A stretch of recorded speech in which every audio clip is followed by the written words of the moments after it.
시청자 여러분 안녕하십니까. 하루의 뉴스를 정리해드리는 YTN 뉴스라이트입니다. 돈 봉투 의혹 관련 녹취가 하나씩 공개되면서 당사자들 해명이 궁색해지고 있습니다. 오늘은 영길이 많이 처리했다. 이런 녹취가 또 공개됐는데 당사자인 송영길 전 대표 여전히 22일 프랑스에서 기자회견을 한다. 이 입장을 고수하고 있습니다. 국민의힘은 전광훈 목사와 선긋기에 들어갔습니다. 전 목사의 추천으로 입당한 당원들에게 경고성 문자부터 발송했는데 전광훈 목사를 끌어내면 여당 일각의 우경화는 사라질까요? 여전히 물음표가 붙습니다.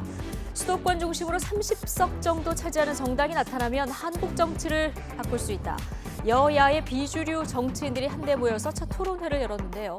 제3지대 구성의 신호탄이 될지도 주목됩니다. 잠시 뒤 나이트 포커스에서 다룰 내용들이고요. 화요일 뉴스나이트 정진영 앵커가 오늘의 헤드라인부터 정리해드립니다.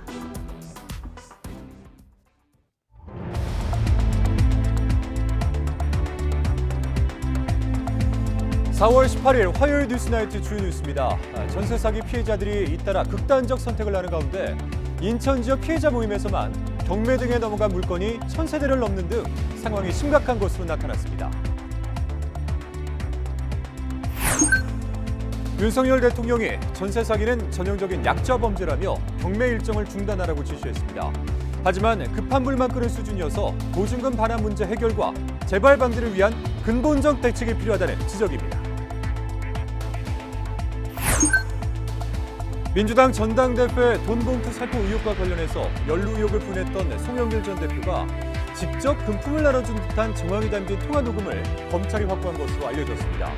당 안에선 지도부가 안일하게 대응하고 있다는 비판이 쏟아지고 있습니다.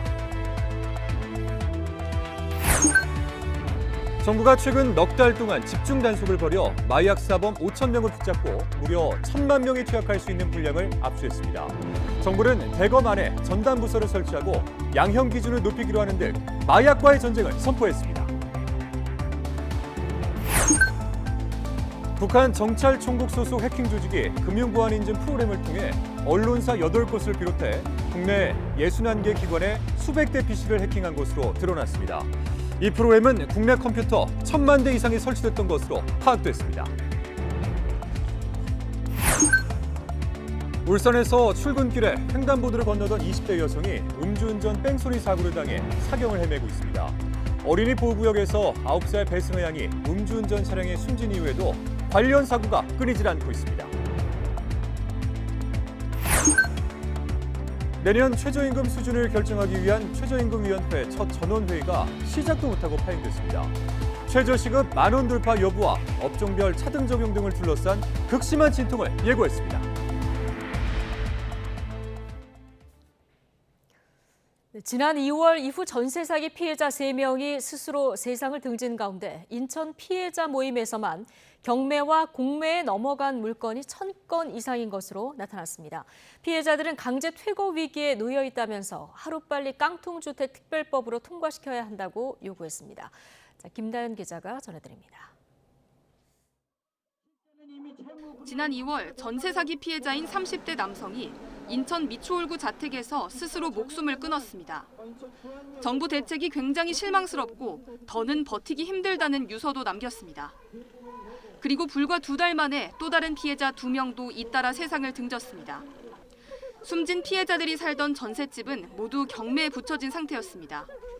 경매가 진행되면 보금자리에서 내쫓기면서도 보증금은 한 푼도 돌려받지 못하거나 일부만 돌려받을 수 있습니다.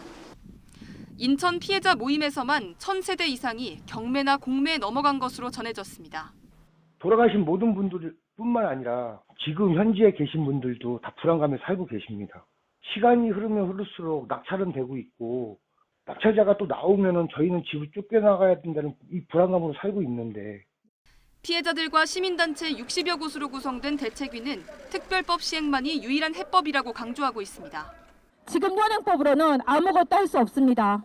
특별법을 만들어져야 하고 정부에서 지금 지원하는 지원책들 피해자들이 쓸 수 없습니다. 현재 국회에 제출된 특별법은 공공이 임차인들의 보증금 반환 채권을 매입해서 임차인들에게 적정 수준의 보증금을 보전하도록 하는 게 핵심 내용입니다.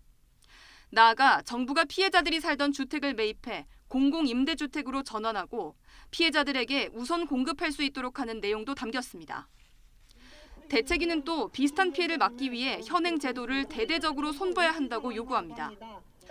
전세보증금을 주택가격의 70%, 공시가격 100% 이하로만 받아 깡통주택을 제도적으로 방지하고 전세대출의 관리 감독을 강화하는 방안을 제시했습니다. YTN 김다현입니다. 인천 미추홀구 일대에서 전세 사기를 벌인 혐의를 받는 건축왕 남모 씨로 인한 피해자가 이미 700여 명에 이르는 것으로 나타났습니다. 남 씨의 딸도 전세 사기 공범으로 입건됐는데 피해 회복은 아직도 전혀 이루어지지 않은 상태입니다. 김태원 기자의 보도입니다. 지난해 1월부터 7월까지 인천 미추홀구 일대에서 160여 명의 전세 보증금 120억여 원을 가로챈 혐의로 구속돼 재판을 받고 있는 이른바 건축왕 남모 씨. 검찰은 남 씨 측이 전세 보증금으로 건축 사업 자금을 충당하고 공인중개사까지 고용해 자전거래를 하는 등 구조적인 전세 사기를 벌였다고 보고 있습니다. 특히 기소되지 않은 경우까지 합하면 피해자는 700여 명에 이르고 이들의 피해액만 550억 원이 훌쩍 넘는 것으로 추산하고 있습니다. 최근 극단적 선택을 한 피해자 2명도 아직 기소되지 않은 사건의 피해자로 확인됐습니다. 검찰은 피해자들의 피해 회복을 가장 중요한 양형 기준으로 삼겠다고 강조했습니다. 또 남 씨 일당이 숨길 수도 있는 재산을 추징 보전해 피해 배상에 이루어지도록 할 방침입니다. 이런 가운데 경찰은 남 씨의 딸도 전세 사기 공범으로 입건해 수사하고 있습니다. 딸 남 씨는 아버지에게 명의를 빌려주고 이른바 바지 임대인 역할을 한 혐의를 받습니다. 이들의 조직적인 사기로 피해자들의 삶은 벼랑 끝에 몰려 있지만 피해 회복은 전혀 이루어지지 않았습니다. 검찰은 이들이 피해 회복을 위해 노력하지 않는다면 무거운 처벌을 구형할 수밖에 없다고 강조했습니다. YTN 김태원입니다. 윤석열 대통령은 피해 매물의 경매를 중단, 유예하라고 지시했습니다. 또 정부 대책이 제대로 작동하는지 선제적으로 조사하고 찾아가는 지원 서비스를 하라고 당부했습니다. 조은지 기자의 보도입니다. 윤석열 대통령은 전세 사기는 전형적인 약자 상대 범죄로 희생자 역시 청년 미래 세대라고 짚었습니다. 특별 단속과 법률 개정, 저리자금, 긴급 거처 지원 등 그간 정부 대책을 조목조목 설명했지만 그보다 앞서 체결된 계약에서 피해자가 계속 발생해 안타깝다고 말했습니다. 국무위원들에겐 피해자를 기다리지 말고 먼저 찾아가는 지원 서비스를 하라고 강조했습니다. 정부 대책이 현장에서 제대로 작동하고 있는지 점검하고 또 점검해 주시기 바랍니다. 그리고 피해 신고가 없더라도 지원의 사각지대가 없는지 선제적으로 조사하고 한 발 나아가 윤 대통령은 부동산 경매 일정을 중단하는 방안을 시행하라고 지시했습니다. 최근 문제가 되는 사례들은 전세로 살던 집이 경매로 넘어가고 수차례 유찰 끝에 대부분 저가에 낙찰돼 보증금을 돌려받지 못하는 경우인데 급한 대로 이걸 막자는 겁니다. 국토교통부 원희룡 장관이 피해자들이 원하는 경매 중지 주장을 보고했고 윤 대통령이 시행을 지시했습니다. 대통령은 회의에서 국토교통부 장관이 보고한 전세 사기 피해 관련한 경매 일정의 중단 또는 유예 등 대책을 제가한 뒤에 국회도 전세 사기를 주제로 뜨거웠는데 국민의힘은 임대차 3법 개정 등 문재인 정권의 이념적 부동산 정책의 실패 때문이라고 규정하며 윤석열 정부의 차별화 대책을 강조했습니다. 반면 더불어민주당 이재명 대표는 선지원, 후 구상권 청구 등 어떤 대책이든 정부의 방안에 협조하겠다, 피해자 절규에 응답해야 한다고 밝혔습니다. 윤 대통령은 앞서 지난 1월과 2월에도 전세 사기에 대해 단속과 처벌, 대책 마련을 주문했습니다. 점검 또 점검을 언급한 배경에는 이런 지시가 현장까지 닿지 않는 답답함이 녹아 있다는 분석입니다. YTN 조은지입니다. 네, 이 정부의 경매 연장이나 유예 추진에 대해서 한국자산관리공사나 은행권은 경매를 일시적으로 연장하거나 유예하는 방안에 대해서 검토에 들어갔습니다. 하지만 가장 큰 문제인 보증금 반환이 해결되지 않는 만큼 금융권을 통한 기금 조성 등으로 피해 회복을 도와야 한다는 지적도 있습니다. 최기성 기자입니다. 한국자산관리공사 캠코는 보유하고 있는 전세 사기 피해 주택 경매 절차를 일시 연장하기로 했습니다. 킴코 측은 한 번 기일을 연장하면 2달 정도 미뤄지는데 2번까지는 법원에 신청만 해도 받아들여진다고 설명했습니다. 넉 달 가까이 경매가 지연되는 셈이라 그 사이 추가 대책이 나올 것으로 본다는 겁니다. 임차인이 소유자한테 받아야 할 전세 보증금을 기관이 대신 갚고 채권을 사들이는 방안은 현행법상 불가능하다고 보고 있습니다. 사실상 급한 불만 끄는 수준인데 다른 기존 발표 대책도 큰 효과를 내지 못하고 있는 모습입니다. 한국토지주택공사 LH는 지난 2월 초부터 긴급 주거지원 신청을 받고 있지만 확보한 238가구 가운데 10가구만 입주했습니다. 주택을 매입해달라는 피해자 요구에 LH 측은 모두 사들이는 건 불가능하다면서 매입 절차나 추가 재정 지원, 매입 후 활용 방안 등 명확한 정부 방침이 있어야 가능하다고 선을 그었습니다. 정부는 개인 간에 벌어진 일인 만큼 나라 돈을 투입하긴 어렵다는 기조입니다. 모든 것을 국가가 해주거나 모든 것을 하늘이 도와줄 수는 없는 거거든요. 정부가 나서기 어렵다면 전세 대출을 제대로 관리하지 않은 책임이 있는 금융권이 나서야 한다는 의견도 있습니다. 구제기금 같은 거를 이제 5대 은행이 좀 협의를 해서 만들고 10년 무이자 대출이라든가 이렇게 좀 장기간에 걸쳐서 이 사람들이 회복될 때까지 보증금을 좀 대출을 해주는 이러한 형태의 어떤 기금 마련이 상당히 현실적이다. 싱가포르에서 임대차 계약 마지막 단계 때 국가가 확인한 뒤 승인하는 방식을 국내에도 적용해 의심스러운 사례는 반려하는 등 안전장치를 갖춰야 한다는 주장도 제기됩니다. YTN 최기성입니다. 민주당 전당대회 돈봉투 의혹에 연루된 당사자들은 검찰의 강도 높은 수사에도 대부분은 혐의를 부인하고 있습니다. 검찰은 수사 속도를 늦출 사안은 아니라고 보고 핵심 인물 강래구 한국감사협회장의 신병 확보를 검토하고 있습니다. 특히 송영길 전 대표의 이 적극적인 가담 정황이 담긴 통화 녹음도 확인한 것으로 알려졌습니다. 나혜인 기자입니다. 재작년 민주당 당대표 경선 당시 강화평 전 대전 구의원과 함께 송영길 캠프 돈봉투 전달책으로 지목된 허모 씨. YTN과 통화에서 전혀 그런 사실이 없다며 검찰 수사가 억울하다고 했습니다. 얼굴 당연히 뵙죠. 저한테 서울 분위기 어때? 그러면 좋은 것 같습니다. 그 정도? 그러니까 실무적인 얘기는 하는 수준이지 제가 그런 위치에 있지도 않았고요. 캠프 지역본부장들에게 뿌릴 1,000만 원을 대준 혐의를 받는 조택상 전 인천 부시장도 앞서 이 전 부총장이 돈을 요구한 건 사실이지만 건네진 않았다고 주장했습니다.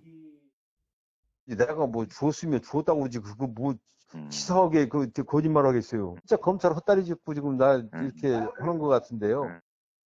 자금 마련부터 봉투 조성, 전달에 모두 관여했다는 핵심 인물 강래구 한국감사협회장 역시 검찰 피의자 조사에서 대부분 혐의를 부인한 것으로 알려졌습니다.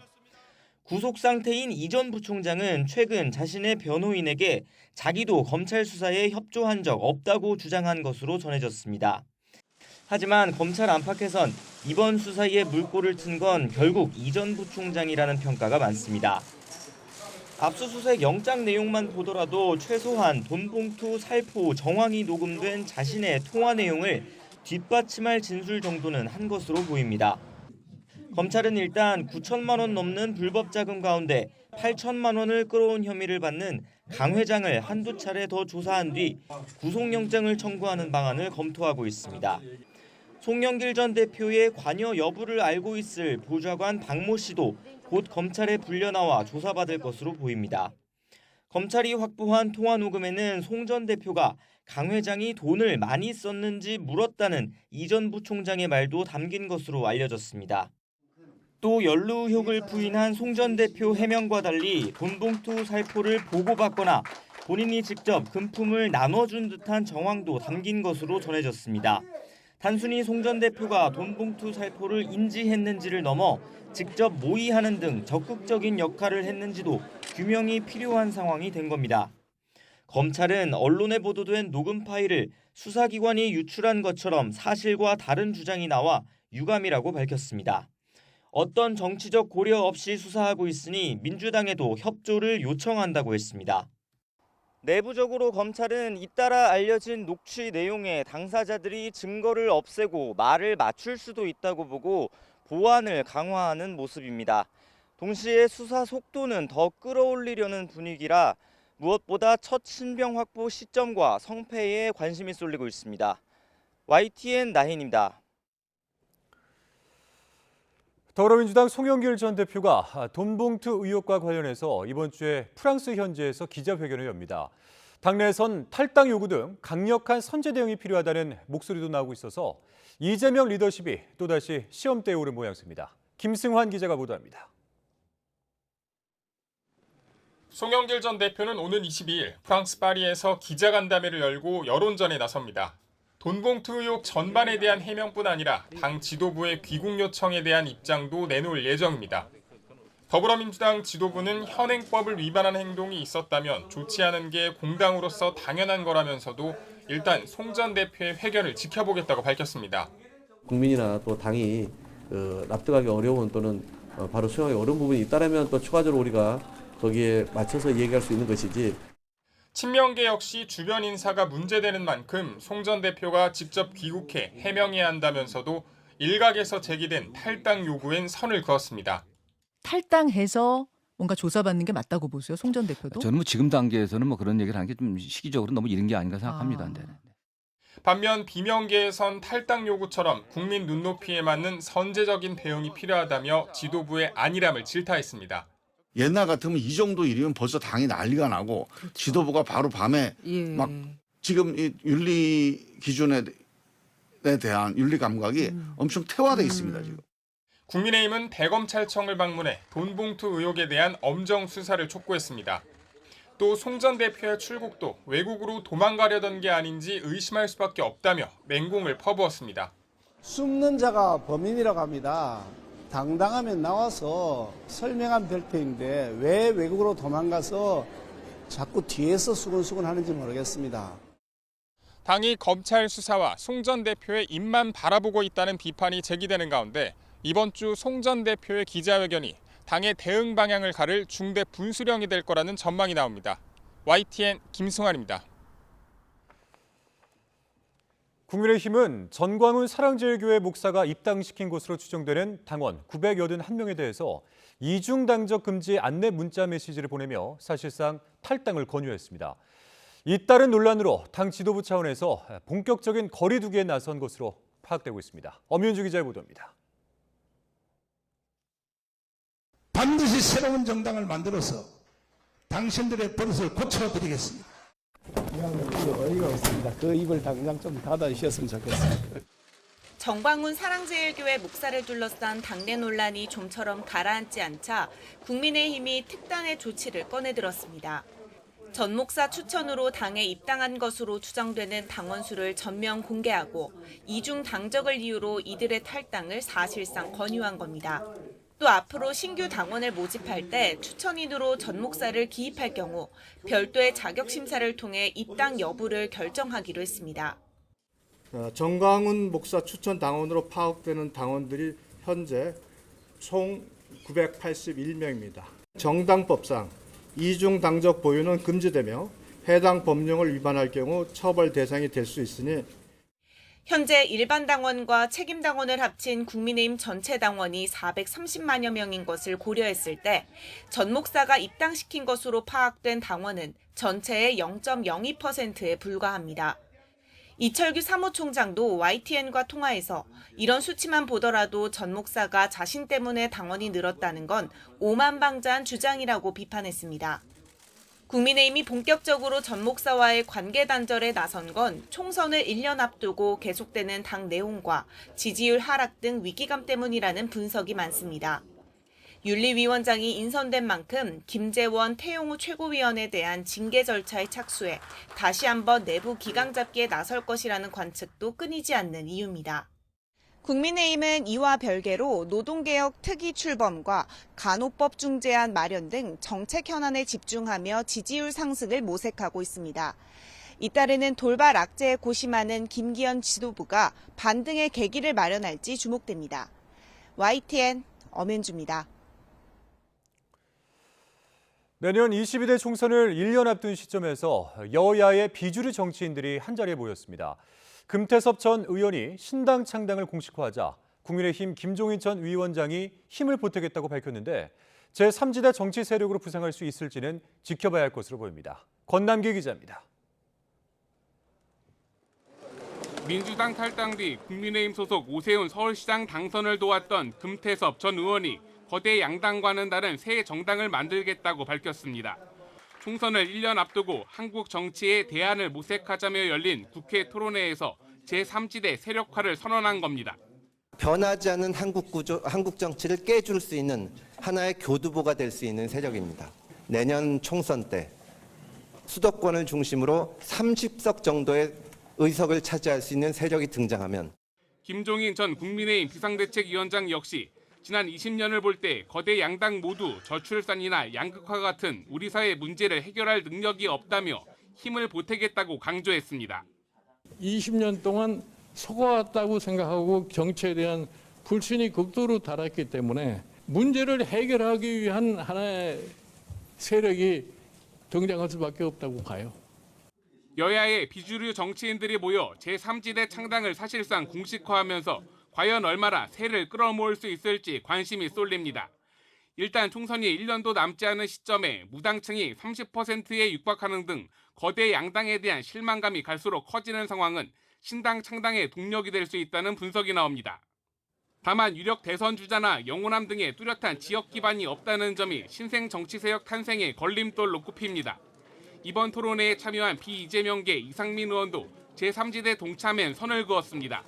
하지만 돈봉투 사건과 같이 자정 능력을 잃은 민주당에도 자극이 필요하다며 새로운 정치 세력의 필요성엔 적극 공감했습니다. 외부에서 쇼크가 있어야만 살아남든지 아니면 사멸하든지 둘 중에 기로에 놓여 있다고 생각되는데요. 한국 정치 발전의 업그레이드를 위해서도 제왕적 대통령제와 지역주의를 기반으로 한 한국 정치에선 생존이 어렵다는 평가를 받아온 제3지대가 거대 양당에 대한 불신을 바탕으로 이번에 세력화에 성공할 수 있을지 주목됩니다. YTN 권남기입니다.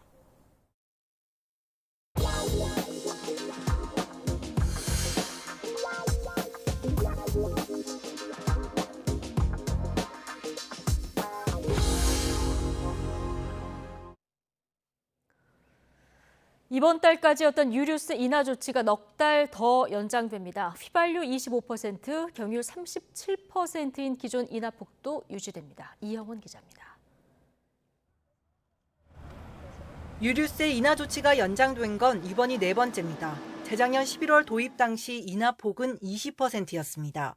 이후 30%에 이어 지난해 7월에는 역대 최대폭인 37%로 올해 넉 달 연장되는 기름 종류에 따라 인하폭을 달리했습니다. 이런 인하폭은 이번에도 유지됩니다.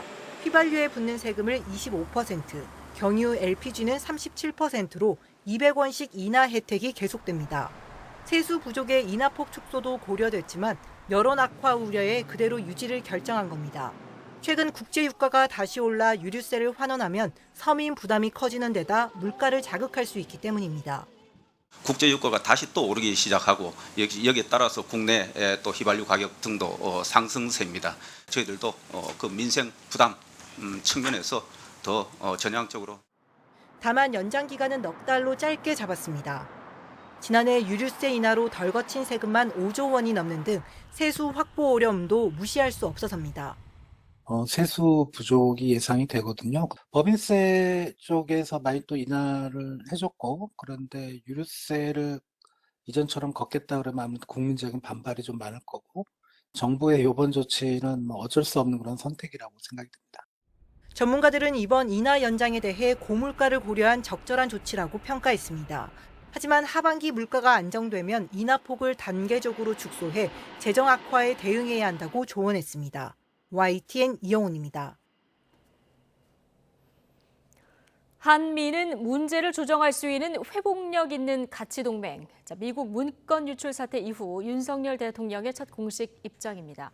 인플레이션 감축법 IRA와 관련해서 대통령실은 타격이 생각보다 크지 않다면서 선방했다고 평가했습니다. 박석영 기자입니다. 국빈 방미 전 마지막으로 국무회의를 주재한 윤석열 대통령은 여느 때보다 한미동맹을 내세웠습니다. 윤 대통령은 한미가 이해 대립 등의 문제를 충분히 조정할 수 있는 회복력 있는 가치 동맹이라며 이익에 따라 이합집산하는 관계가 아니라 보편적 가치에 기반해 있다고 말했습니다. 한미는 이해가 대립하거나 문제가 생겨도 충분히 조정할 수 있는 회복력 있는 가치 동맹이다. 이렇게 말했습니다. 윤 대통령이 한미 관계를 언급한 건 미 문건 유출 사태 이후 처음입니다. 대통령실 관계자는 동맹이라도 이익이 부딪힐 수 있지만 신뢰를 바탕으로 이견을 극복할 수 있다면 그 틀 안에서 해결할 수 있다고 설명했습니다. 그러면서 한미동맹 역시 작은 오해나 다툼, 이해충돌은 충분히 극복 가능하다고 강조했습니다. 이러한 한미동맹 강조는 미국 인플레이션 감축법 IRA를 염두에 둔 거란 풀이도 나옵니다. 국내 완성차 업체가 보조금 대상에서 빠지면서 미국의 협조를 못 이끌었다는 비판이 나오자 대통령실은 긴급 브리핑까지 열어 타격이 크지 않을 뿐더러 선방을 했다며 진화에 나섰습니다. 대통령실 최상목 경제수석은 상용차 보조금 지급 요건 예외 인정 등으로 현대차 미국 내 전기차 판매가 오히려 확대하고 있다는 데 주목했습니다. 현대차 조지아주 전기차 공장이 내년 하반기부터 전기차를 양산하면 그때부터는 보조금 요건에 충족한다는 점도 내세웠습니다. 또 발표된 전기차 모델 22개 가운데 17개가 한국 배터리를 쓰고 있다며 배터리 수출 부분에선 수혜일 수 있다고 덧붙였습니다. 잇따른 돌발 변수에도 한미동맹 자신감을 내비치며 외교적 노력을 강조해온 대통령실. 다가오는 국빈 방미에서의 성과가 더욱 절실해진 상황입니다. YTN 박서경입니다. 윤석열 대통령은 방만한 지출로 감내할 수 없는 고통을 미래 세대에 떠넘기는 건 미래 세대에 대한 착취라고 지적했습니다. 윤 대통령은 국무회의에서 국가 채무가 처음으로 1,000조 원을 넘어섰다면서 정부 수립 이후 70년간 쌓인 채무가 600조 원이었는데 지난 정권에서 무려 400조 원이 추가로 늘어났다고 비판했습니다. 그러면서 재정 건전성 강화는 우리 공동체의 지속 가능성과 미래 세대를 위해서 반드시 해내야 한다면서 무분별한 현금 살포와 선심성 포퓰리즘은 단호하게 거부돼야 한다고 강조했습니다. 마약이 특정 계층을 넘어서 사회 전반으로 급속히 퍼지면서 정부가 집중 단속을 벌였는데 상황이 심각했습니다. 최근 넉 달 새 적발된 마약 사범만 5천 명이 넘고 압수된 마약은 300kg, 1,000만 명이 투약할 수 있는 분량이었습니다. 정부는 마약과의 전쟁을 선포했습니다. 이승배 기자입니다.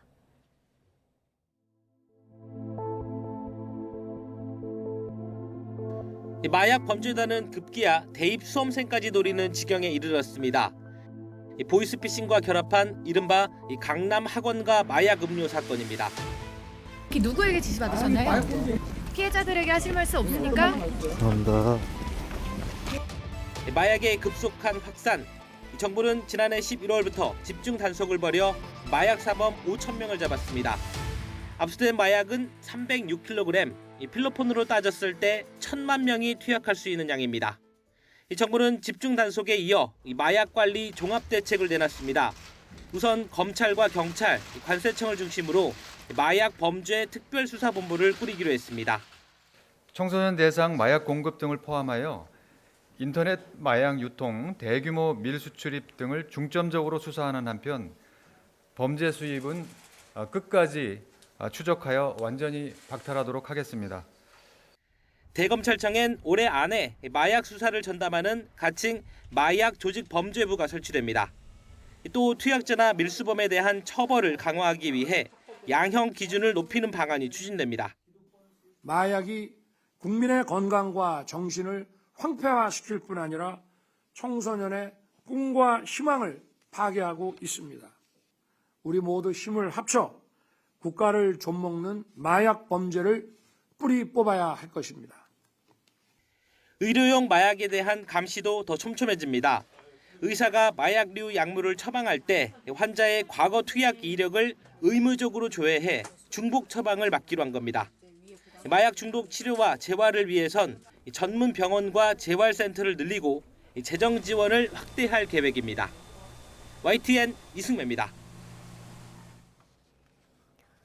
청소년을 대상으로 한 마약류 실태 조사가 올해부터 실시됩니다. 보건복지부는 오늘 최근 청소년 마약 문제 급증에 대응하고 국가적 대책을 마련하기 위해서 올해부터 청소년 마약류 실태 조사를 실시하겠다고 밝혔습니다.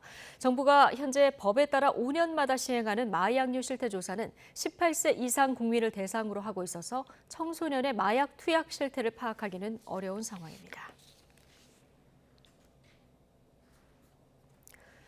네, 국내 지역사회 감염으로 추정되는 엠폭스 환자가 3명 더 늘면서 누적 확진자는 16명이 됐습니다.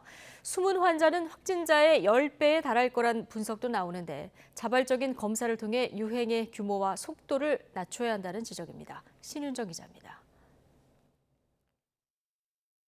원숭이 두창으로 불렸던 엠폭스 확진자가 3명 더 늘었습니다.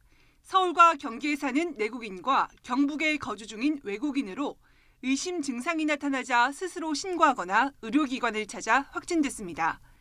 신규 확진자 3명 모두 처음 증상이 시작된 지 3주 안에 해외에 다녀온 적이 없습니다. 지난 7일 6번째 확진자를 시작으로 최근 12일간 11명이 잇따라 확진됐는데 모두 해외 유입이나 의료진 감염이 아닌 지역사회 감염으로 추정됩니다. 질병관리청은 의료진과 국민을 상대로 신고를 독려해 진단이 늘어난 거라며 과도하게 불안해할 필요는 없다고 설명했습니다. 그러나 전문가들은 엠폭스 잠복기가 3주로 길고 대부분 자연적으로 낫는 만큼 실제 숨은 환자가 확진자의 10배에 이를 것으로 보고 있습니다. 스스로 낫는 형태의 감염병일 가능성이 높기 때문에 실제 감염된 사람들 중에서 확진자로 드러나는 비율이 굉장히 낮을 수 있거든요. 확진자의 수보다 많게는 한 5배에서 10배 정도까지는 충분히 가능한 상황이라고 생각을 하고요. 동성 간 성접촉 등으로 주로 전파되는 만큼 낙인 우려에 진단을 안 받는 사람이 많아지면 전파 속도가 빨라지고 유행 규모가 커질 수 있다는 우려도 나옵니다. 이에 따라 스스로 적극적으로 신고해서 조기에 격리 치료할 수 있는 환경을 조성해야 한다는 지적입니다. 좀 익명 검사를 통해서 이제 그런 부분들을 받을 수 있게 특히 지금 성소수자 커뮤니티나 이런 부분에 있어서 그런 홍보들을 좀 잘 하게 되면 빨리빨리 찾아내는 게 지역사회의 이런 토착화가 되거나 풍토병화되는 걸 갖다 그나마 막을 수 있는 방법이 되기 때문에 방역당국은 엠폭스 의심 증상 등을 알리는 안내서를 밀접 접촉이 생길 수 있는 클럽과 목욕, 숙박시설에 배포하기로 했습니다. YTN 신윤정입니다. 북한 정찰총국 소속 해킹 조직이 금융보안인증 프로그램을 통해서 언론사 8곳을 포함한 국내 61개 기관을 해킹한 것으로 경찰 수사 결과 확인됐습니다.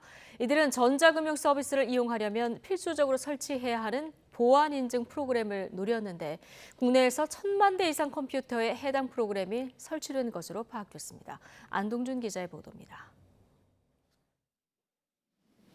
인터넷 뱅킹 등 전자금융 서비스를 위해 사용되는 금융보안인증 프로그램 이니세이프.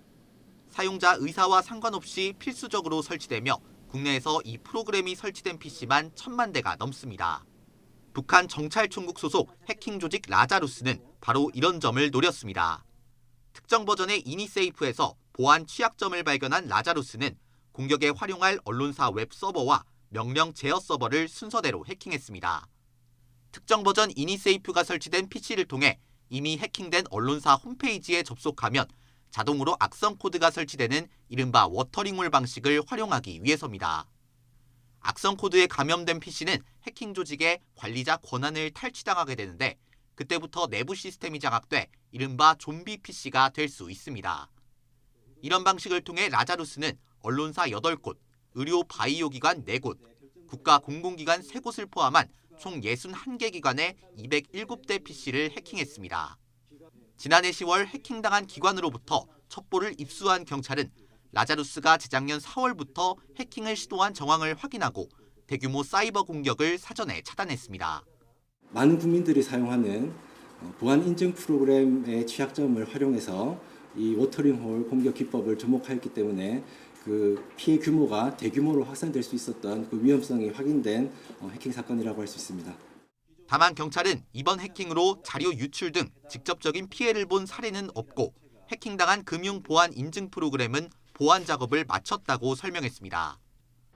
경찰은 추가적인 피해를 막기 위해 금융보안 인증 프로그램을 최신으로 업데이트해달라고 당부했습니다. YTN 안동준입니다. 라임 사태 주범으로 꼽히는 김봉현 전 스타모빌리티 회장으로부터 금품을 받은 혐의로 재판에 넘겨졌던 기동민 더불어민주당 의원을 비롯한 야당 정치인 4명에 대한 첫 재판이 열렸습니다. 이들 모두 검찰이 적용한 혐의를 강하게 부인한 가운데 기동민 의원은 김 전 회장에게서 양복을 받은 사실은 있지만 대가성은 없었다고 해명했습니다. 이준엽 기자의 보도입니다. 김봉현 전 스타모빌리티 회장에게 로비를 받은 혐의로 기소된 정치인은 4명으로 모두 더불어민주당 소속입니다. 첫 재판 출석에 앞서 혐의를 강하게 부인하거나 침묵을 지켰습니다. 법원에서 30년형을 선고받은 이 범죄자의 3번 번복된 진술에 의존한 검찰의 부당한 정치적 기획 기소라고 생각합니다. 아니 전혀 김봉현의 사람도 알지도 못하고 길에 집에 가다가 뒤통수에 돌을 한 방 맞는 그런 기분입니다. 오늘 어떤 말씀 하실 예정인지 한 말씀은 먼저 해주실 수 있을까요? 한 말씀 해주고 가실 수 있을까요? 비례 이수진 의원과 김영춘 전 의원, 국회의원 예비후보 출신 A씨는 지난 2016년 김 전 회장 측으로부터 불법 정치자금을 500만 원 또는 5천만 원 받은 혐의로 재판에 넘겨졌지만 첫 재판에서부터 검찰의 공소 자체를 모두 부인했습니다. 기동민 의원은 불법 정치자금 1억 원 수수 혐의는 부인했지만 200만 원짜리 양복은 받은 적 있다고 인정했습니다. 다만 대가성은 없다고 덧붙였습니다. 앞서 검찰은 돈을 건넨 두 사람의 진술과 수첩, 관계자 녹취와 신용카드 사용 내용을 통해 자금 수수 혐의를 확인했다고 밝혔습니다. 변호인단이 재판 증거에 대한 의견을 모두 제출하는 다음 재판부터는 검찰과 피고인 측이 본격적인 공방을 벌일 전망입니다. YTN 이준엽입니다. 안부수 아태평화교류협회장이 이화영 전 경기도 평화부지사의 부탁을 받고 김성태 전 쌍방울 회장과 20년 가까이 알고 지냈다는 허위 진술을 했다고 주장했습니다. 안 회장은 오늘 수원지방법원에서 열린 이 전 부지사의 29차 공판에 나와 김 전 회장과 알게 된 건 2006년이 아니라 2018년 10월 말이라고 말했습니다. 안 회장은 이 전 부지사가 구속되기 일주일 전쯤 집 앞 카페에서 만나 이런 부탁을 받았다고 설명했습니다. 유동규 전 성남도시개발공사 본부장이 법정에서 정진상 전 정무조정실장의 집 구조까지 그려가며 돈 전달 당시에 구체적으로 설명했습니다.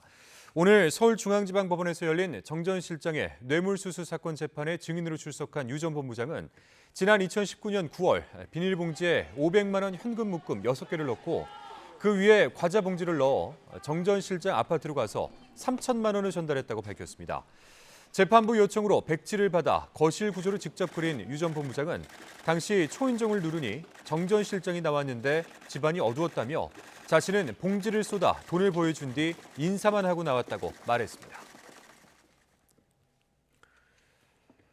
무소속 양정수 국회의원이 연이어 복무 이탈을 하는 등의 무리를 빚은 사회복무요원을 군 현역병으로 근무하게 하는 법안을 발의해서 논란이 일었습니다.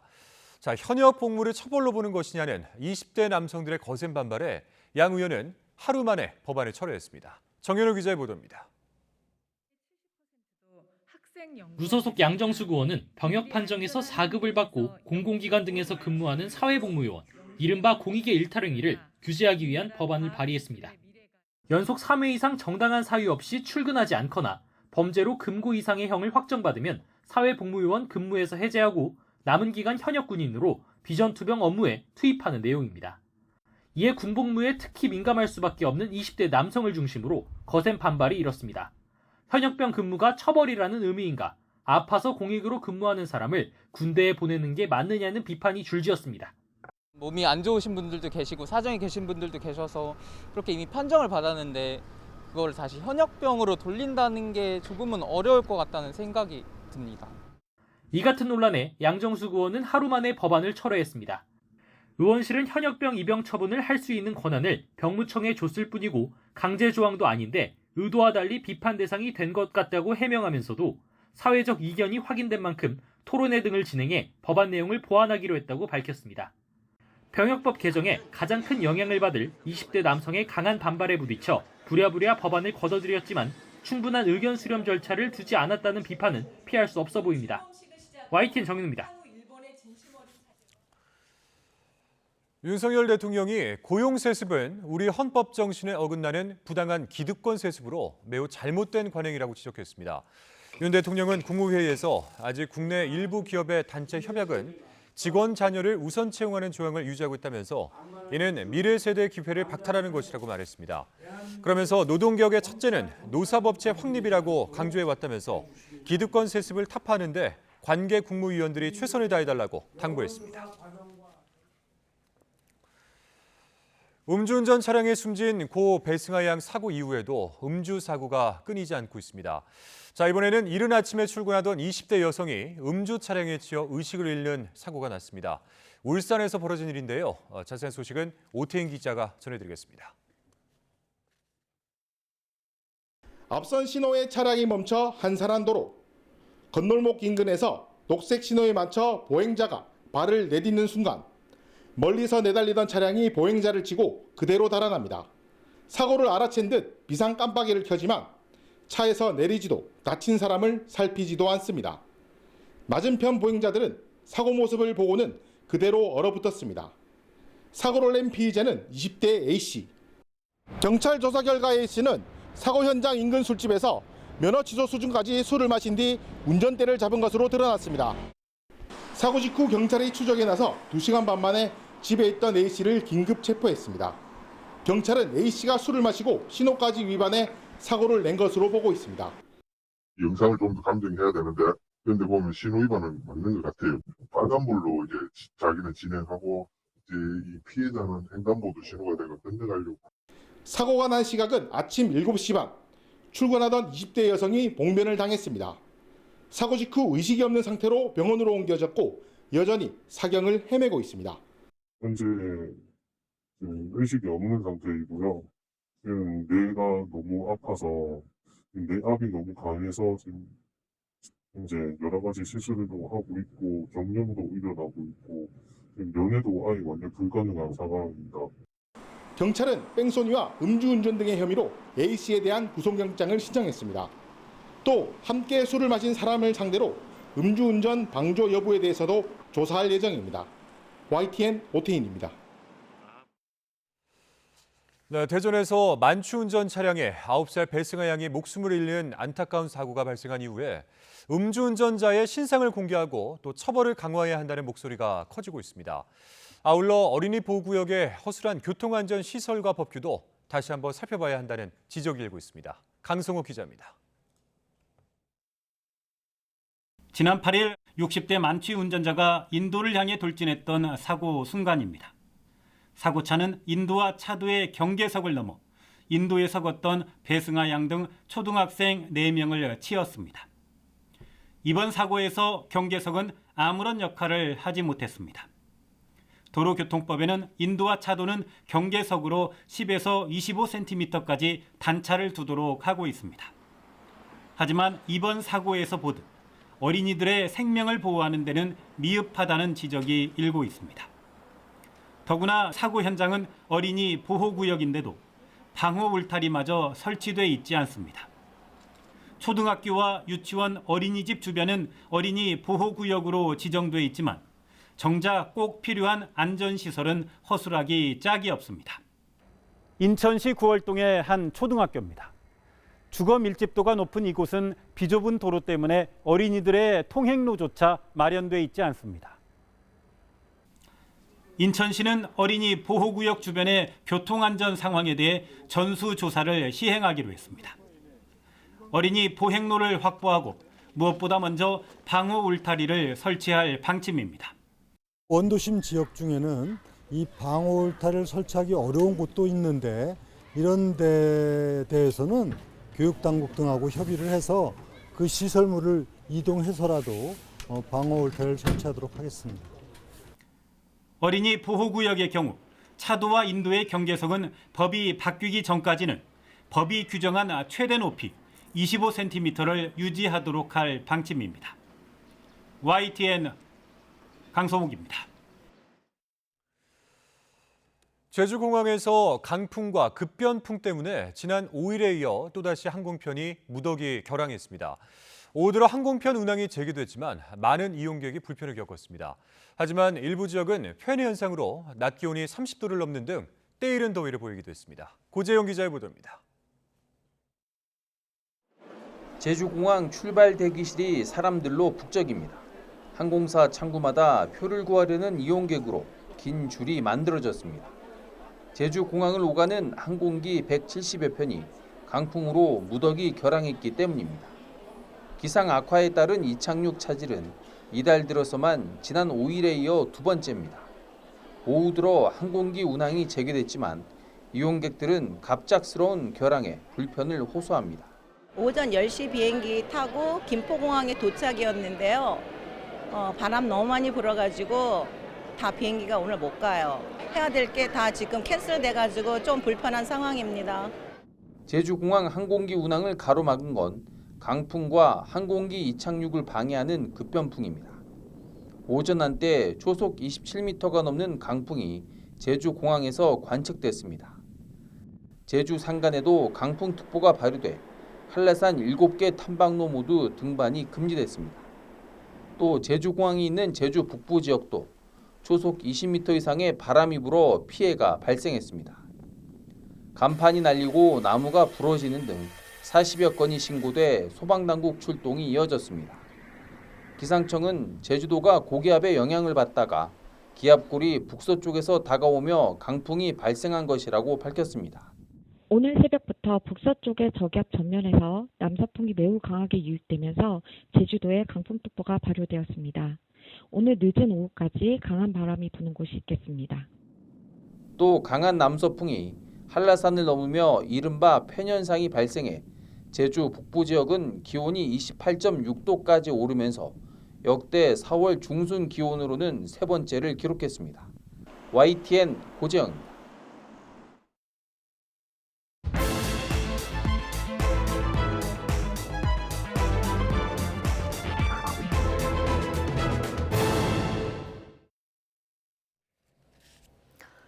네, 정치권 관심 뉴스들 진단해보는 나이트 포커스. 오늘은 김용남, 신경민 전직 의원 두 분 모셨습니다. 어서 오십시오. 네, 안녕하세요. 안녕하십니까. 자, 2021년 민주당 전당대회 돈봉투 의혹의 중심에 서 있는 송영길 전 대표. 프랑스에서 22일에 기자회견을 하겠다. 이 입장이 아직 변함이 없습니다. 조기 귀국은 안 하겠다 이런 의지로 읽히는 부분입니까? 사실은 요새야 뭐 마음만 먹으면 바로 그 다음 날도 귀국이 가능하죠. 이 전당대회 돈봉투 사건이 이슈화가 된 게 지난주부터잖아요. 그러니까 22일 날 기자회견을 한다고 하면 이슈가 막 터진 이후에 거의 열흘이 되는 시점에 기자회견을 하는 것이거든요. 예. 사실은 기자회견이 아니고 진작에 벌써 귀국을 해서 사실관계에 대해서 본인이 국민께 설명을 드리든지 아니면 자진 출석해서 수사기관의 수사를 받는 게 맞겠죠. 본인이 알고 있는 바, 관여한 바에 대해서. 근데 귀국은 안 하고 그것도 한참 후로 기자회견을 예고를 하고 프랑스에서 기자회견을 한다? 그거로 봐서는 뭐 조만간 귀국할 의사는 전혀 없음을 내비치는 것이 아닌가 싶습니다. 예. 신경민 전 의원도 같은 의견이십니까? 그렇긴 한데 일단 민주당 대표가 이재명 대표가 귀국을 해달라고 요청을 한 거 아니겠어요? 그렇기 때문에 지금 기자회견을 하겠다는 얘기는 귀국하고 싶은 생각이 없다는 얘기를 아마 하려고 그럴 거예요. 가봐야 뭐 내가 할 얘기가 없고 이건 사무부총장의 개인 일탈이고 내가 감시 감독을 잘 못한 도의적 책임은 있지만 법적 책임은 없다. 이 얘기를 아마 하려고 그럴 텐데. 22일에서 아마 그 정도 얘기를 할 얘기가 뻔하죠. 근데 아마 22일 이게 이제 우리 시간으로 따지면 22일 오후 내지는 밤 시간이 될 텐데 기자회견을 못 할 수도 있다고 봐요. 왜냐하면 너무 뻔하기 때문에. 그리고 금방 김 의원이 얘기한 대로 시점상으로 봐서 이 시점에 그 토요일 시점에 그런 얘기를 하는 것이 과연 맞을 것인가. 또 그 사이에 또 팩트가 뭐가 또 자꾸 튀어나올지도 모르기 때문에 기자회견을 과연 할 수 있을지 없을지는 저는 봐야 된다고 생각하고요. 이미 당 대표가 민주당 대표가 귀국을 하기로 해줬으면 좋겠다라고 요청을 했고 그것을 공식화한 마당에 기자회견이 사실 별 의미가 없어 보입니다. 예. 따라서 기자회견은 뭐 하나 안 하나 크게 의미가 없고 아마 이제는 검찰이 당 대표가 이렇게 한 마당에 검찰이 직접 나서서 연락을 하고 귀국을 해달라 이렇게 공식으로 요청을 하면서 그것을 언론에다가 공표를 할 가능성이 매우 높아요. 이렇게 되면은 기자회견이라는 게 아무 의미 없는 그리고 기자회견을 해서 할 얘기도 없고 또 빤한 얘기를 되풀이한다는 것이 국민들한테 별로 이뻐 보이지 않을 겁니다. 그러면 네. 안 할 수도 있다고 보시는 거예요? 그건 저는 해도 아무 도움이 안 되고 오히려 해가 되고요. 안 할 수도 있고요. 네. 이제는 검찰이 직접 이 프로세스에 뛰어들어 가지고 송 전 대표하고 직접 거래를 하지 않을까 생각합니다. 예. 자, 민주당 의원들은 대부분 송영길 전 대표가 귀국해야 한다. 자, 여기에 목소리를 많이 내고 있습니다만 수습 방안을 두고는 의견이 좀 엇갈리고 있습니다. 김종민, 정성호 의원 발언 차례로 듣고 오시겠습니다. 검찰이 알아서 해라. 검찰 결론 나면 우리는 또 거기에 맞게 하겠다. 예. 저는 이런 자세로 가는 거는 안 맞다. 보통 우리가 이제 이런 문제가 생기면 예. 일단 당직에서 빼는 경우가 있고요. 그다음에 탈당을 하거나 네. 자진 탈당을 권유하는 경우가 있습니다. 이런 정도의 선제적 조치를 하지 않으면 국민들이 저기는 무감각한 데구나 윤리 감각이 엄청 퇴화돼 있습니다. 그런 기본적인 사실관계가 드러났을 때 당에서 뭐 자진 탈당을 요구한 경우가 있었습니다. 저는 이번 사건의 경우에도 어느 정도 기본적인 사실관계가 좀 드러나야 되지 않겠습니까? 송 대표 본인은 저는 뭐 알지 못했을 거라고 저는 생각합니다. 그리고 금액이 뭐 국민들 전체적으로 뭐 큰 금액이라고 생각하지만은 대개 실무자들의 뭐 차비, 뭐 진짜 소위 말하는 기름값, 뭐 식대 이런 정도 수준이거든요, 사실은요. 자, 김종민 의원은 탈당 같은 선제적 조치를 좀 해야 된다 이런 입장이고요. 나중에 들은 정성호 의원은 사실관계 확인이 우선이다 이런 입장인데요. 민주당에 지금 어떤 분위기가 더 많습니까?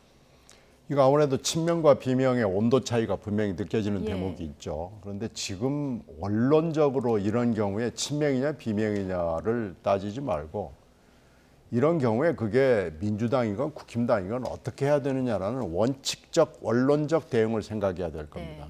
이런 경우에 이렇게 녹취 파일이 방송에 언에어가 돼서 전 국민이 다 전화 통화를 듣고 이런 상황이 되고 거기에 들어보면 매우 의심스러운 대목이 한두 개가 아니에요. 이건 검찰 수사를 기다려보고 이럴 때가 아닙니다.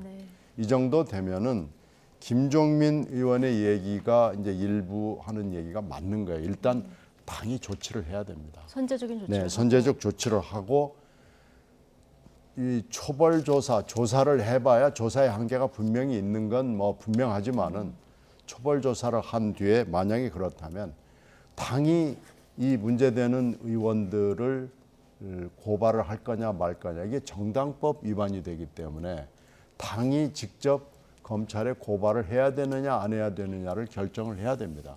그리고 송영길 전 대표에 대해서 귀국을 요청했다 이 정도가 아니고 분명히 얘기하는데 공식적으로 이건 와야 된다라고 더 센 얘기를 해야죠.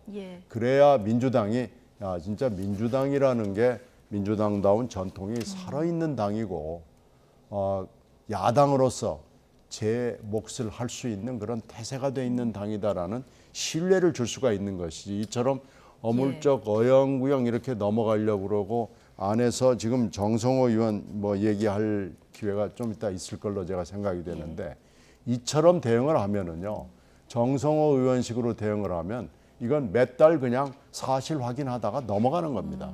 이렇게 대응해서는 안 됩니다. 네.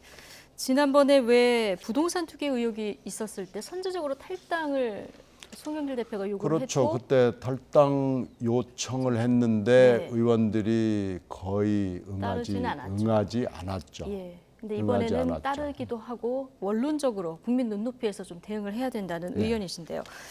조금 전에 정성호 의원 얘기 중에서 이거 좀 실언이었을까요?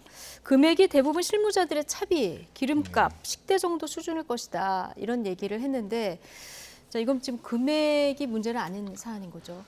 그렇죠. 일단 그 당내 선거에 있어서 어쨌든 이것도 선거니까요. 물론 공직선거는 아니고 당내에서 이루어지는 선거로서 전당대회입니다만 매표 행위로 충분히 볼 수가 있잖아요. 그리고 지금 알려진 바에 의하면 금액이 대략 현역 국회의원의 경우에는 300만 원 수준 정도, 그리고 대의원의 경우에는 50만 원 정도 수준으로 이제 짐작이 되는데, 이 차비하고 기름값보다 훨씬 많은 돈이죠. 기본적으로 어떤 차를 타고 다니는지 모르겠습니다만 이렇게 국내에서 전당대회에 참석하는데 이렇게 기름값이 많이 들 것 같지는 않고요.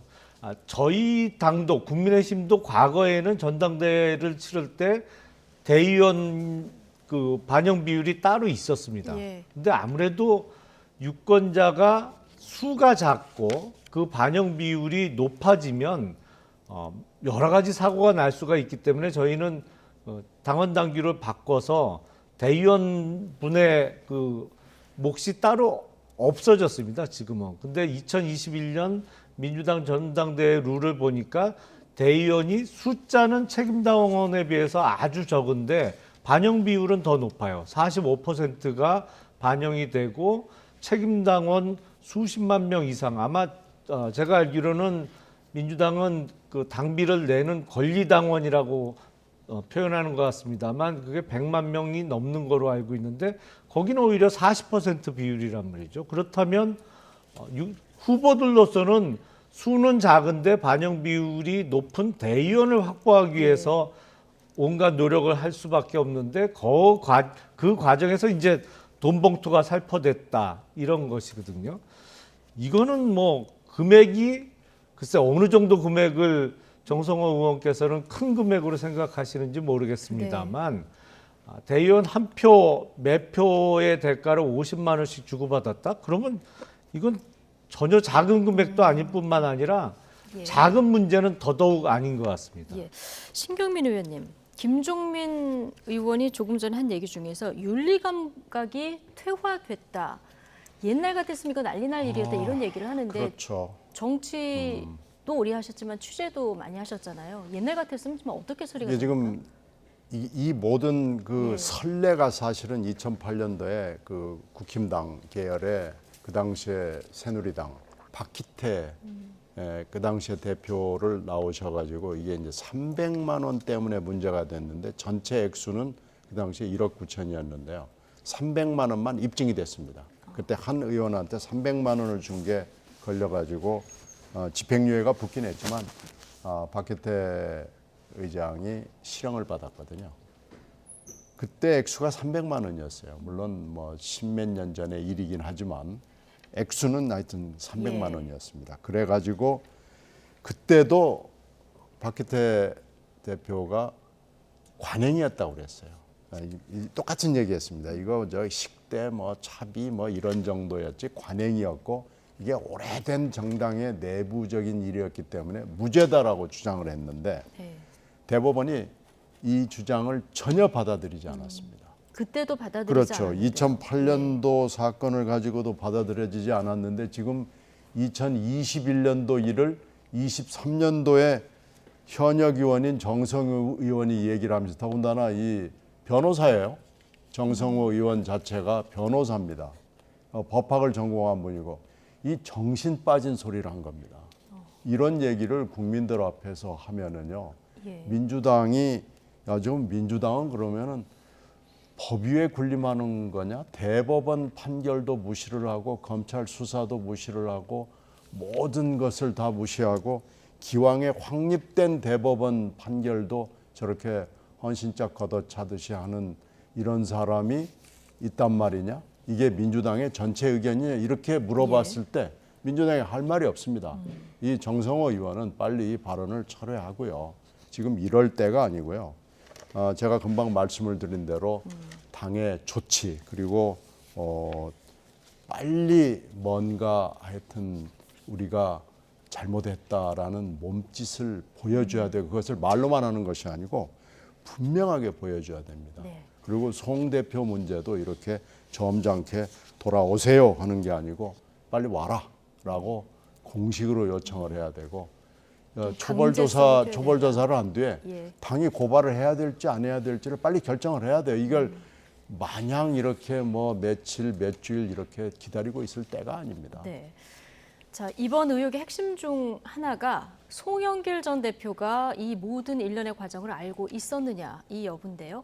JTBC가 오늘 송 대표가 이미 인지하고 있었을 것으로 추정되는 정황이 담긴 녹취 파일을 또 공개했습니다. 듣고 오시겠습니다. 누구 얘기를 하길래 그래서 참 열심히 하네요 그랬더니만 영길이 형이 그러더라고. 그래서 안 그래도 내가 조금 저 처리해줬어. 더 열심히 하라고 그랬어. 영길이 형이 뭐 어디서 이제 구했는지 그런 건 모르겠지만 내용은 모르고 많이 처리를 많이 했더라고. 그래서 많이 처리한 거하고 여기 우리 조직본부하고는 상관이 없는 거 아닐까? 상관이 있는 거야? 상관이 있지. 어차피 같이 일하는 사람들 다 자기가 다니면서 조금 준 거니까. 어차피 그 돈이 그 돈인데 뭐. 네. 강내구 한국수자원공사 감사하고 이정근 전 부총장 통화 내용인데, 자 여기 내용에 보면은 송 전 대표가 내가 조금 처리해 줬다고 말했다는 내용이 있습니다. 여기서 처리해 줬다의 목적어가 이제 해석을 해야 되는데 돈 봉투로 해석이 가능하다는 의견이 좀 많은데요. 다른 가능성도 또 있습니까? 글쎄요, 지금 뭐 전후 맥락으로 봐서는 돈 얘기를 하는 것 같습니다. 네. 듣기에 따라서 뭐 다른 거로 처리한다는 거는 조금 상상하기가 어려울 것 같고요.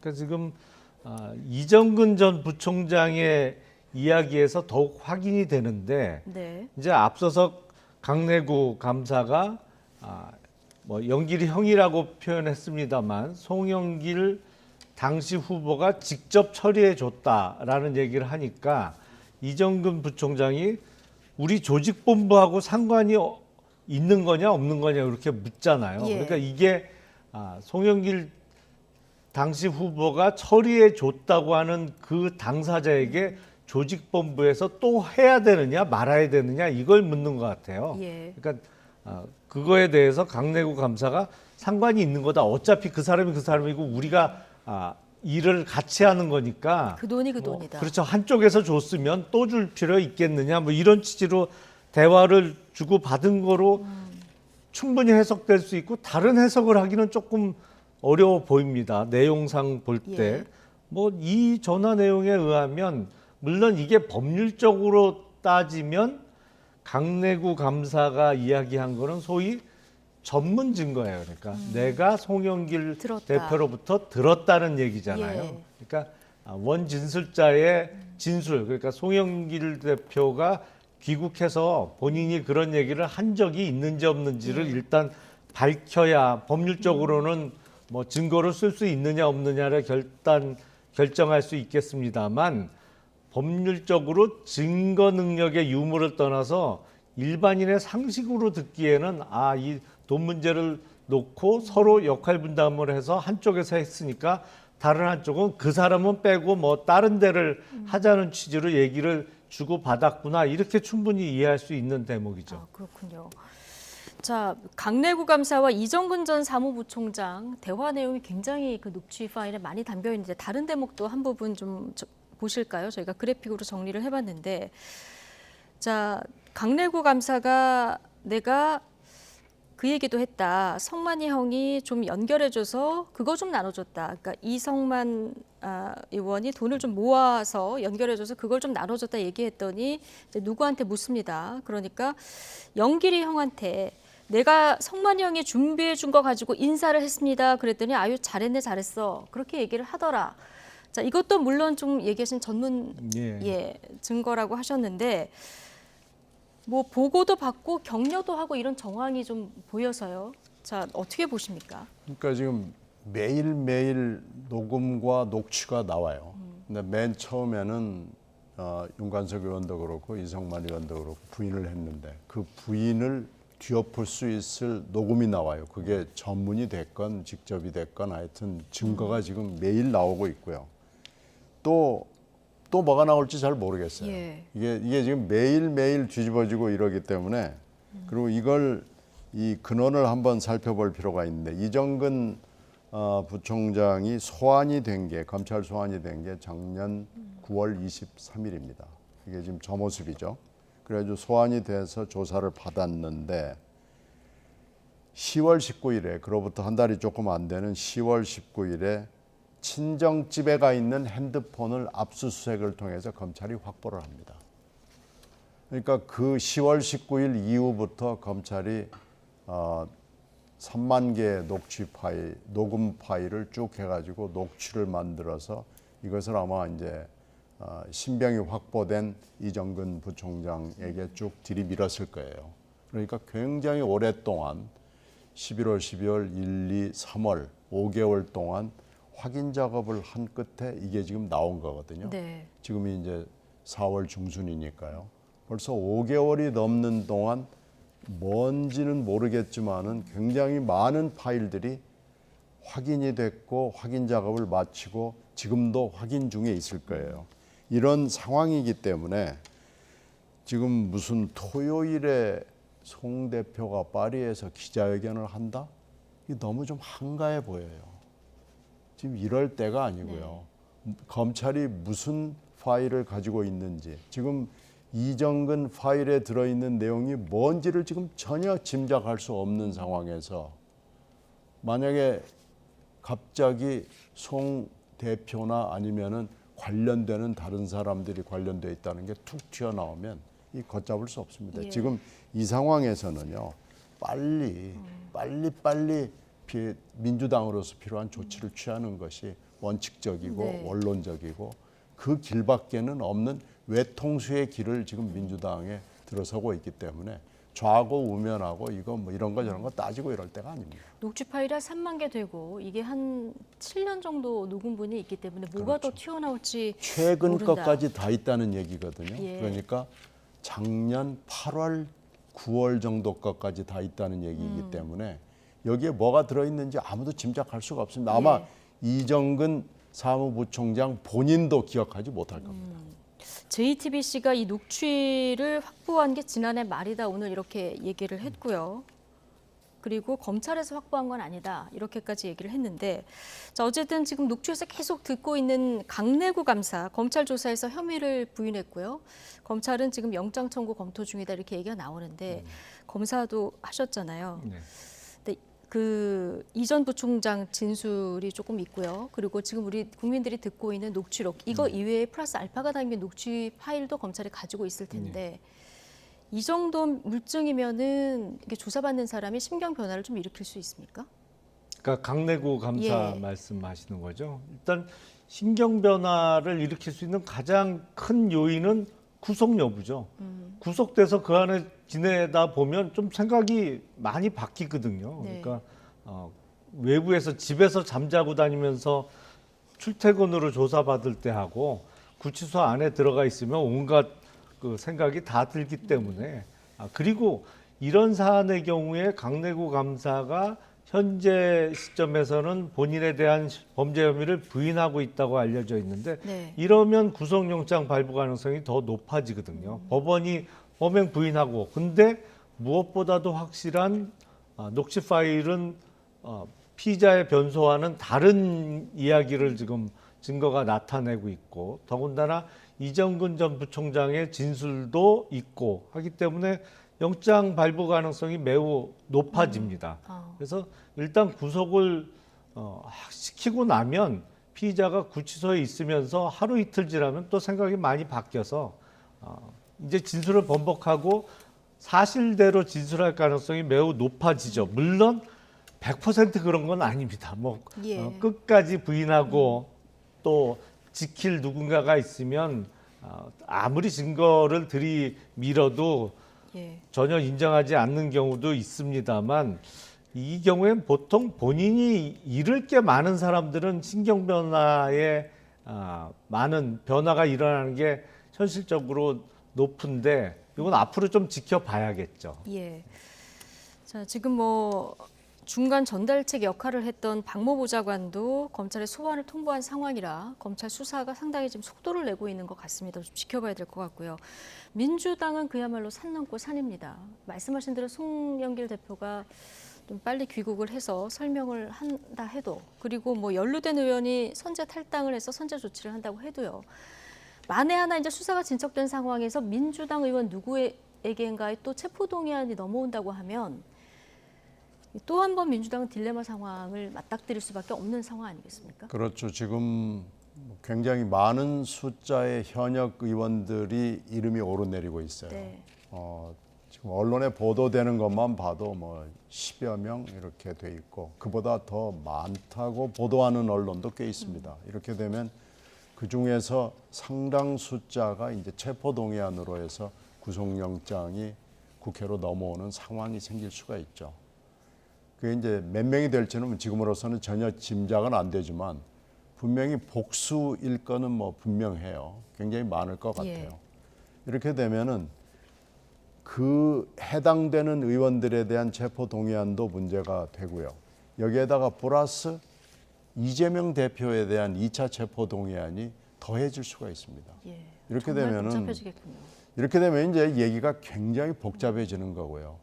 이 대표의 사법 리스크가 얼마나 민주당에 큰 문제를 부담을 주는가 하는 것을 단적으로 보여주는 게 돼서 민주당이 깊은 고뇌에 빠질 수밖에 없는 상황이 금명간에 올 수밖에 없어 보입니다. 예. 민주당 원내대표 선거 후보 등록 오늘부터 이제 이틀 동안 오늘 내일이죠. 오늘 내일이죠. 지금 4명이 도전을 했는데 가장 예상하기 힘든 게 원내대표 선거라고 지난번에 말씀하셨는데 그래도 어렵지만 예측을 해보신다면 뭐 글쎄 뭐 2강 이야기인 것 같아요. 네. 그래서 아마 이제 어차피 과반수가 안 되면은 2명을 가지고 투표를 하기 때문에 2강이 만약에 예상대로 올라가거나 아니면 또 의외의 변수가 생겨서 뭐 1강 1약이 올라가는 수도 생기거든요. 네. 그렇게 되면 이제 전혀 예측할 수 없는 결과가 되는데요. 뭐 예상이 맞다면은 2강이 올라가 가지고 결선 투표를 하는 쪽으로 갈 수 있겠죠. 예, 일단 28일 선거죠. 네. 예, 지켜보도록 하고요.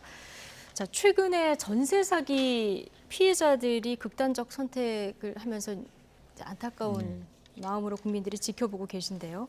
정치권, 뭐 대통령실도 대책 마련을 주문하는 이런 상황입니다.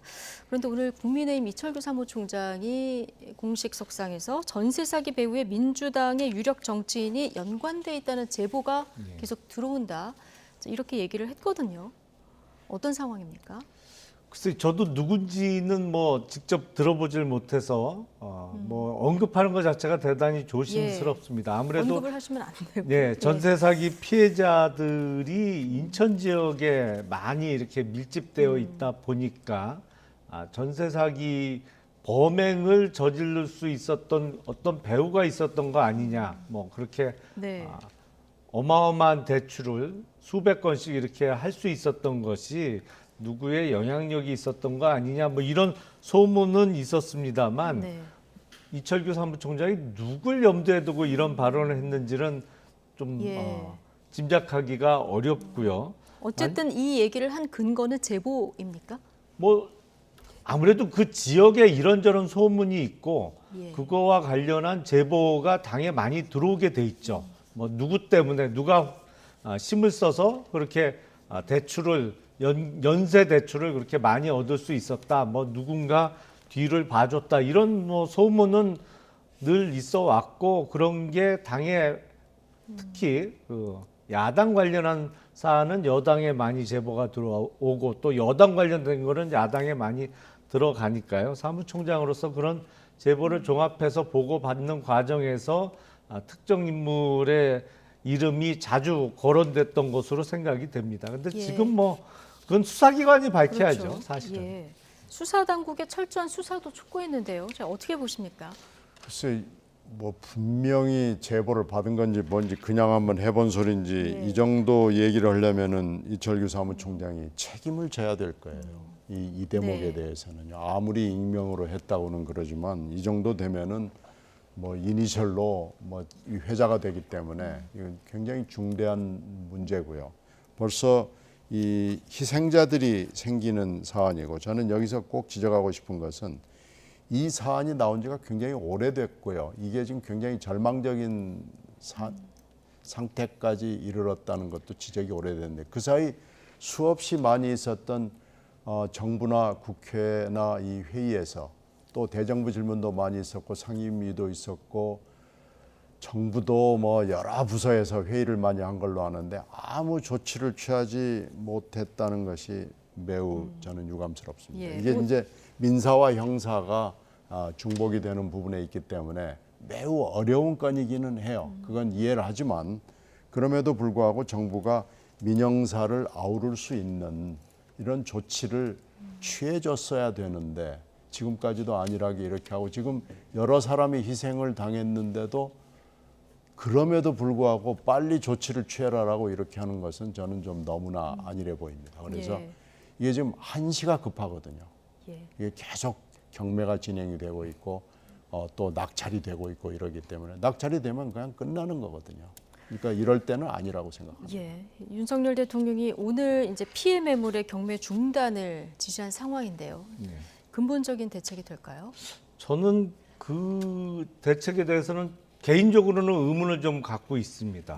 왜냐하면 이게 전세 사기와 관련해서 돈을 빌려준 그게 금융기관이 됐던 개인이 됐던 전세 사기 주범들과 공모를 하고 만약에 돈을 빌려주는 형태였다라면 충분히 이게 가능할지 모르겠습니다만 전혀 그런 의사연락, 소위 공모 없이 돈을 빌려준 거고 그 빌려준 돈을 회수하지 못해서 경매를 신청한 거라면 이게 일방적인 어떤 지시에 의한 경매 중단이 금융 안정성을 해치는 일이 될 수 있거든요.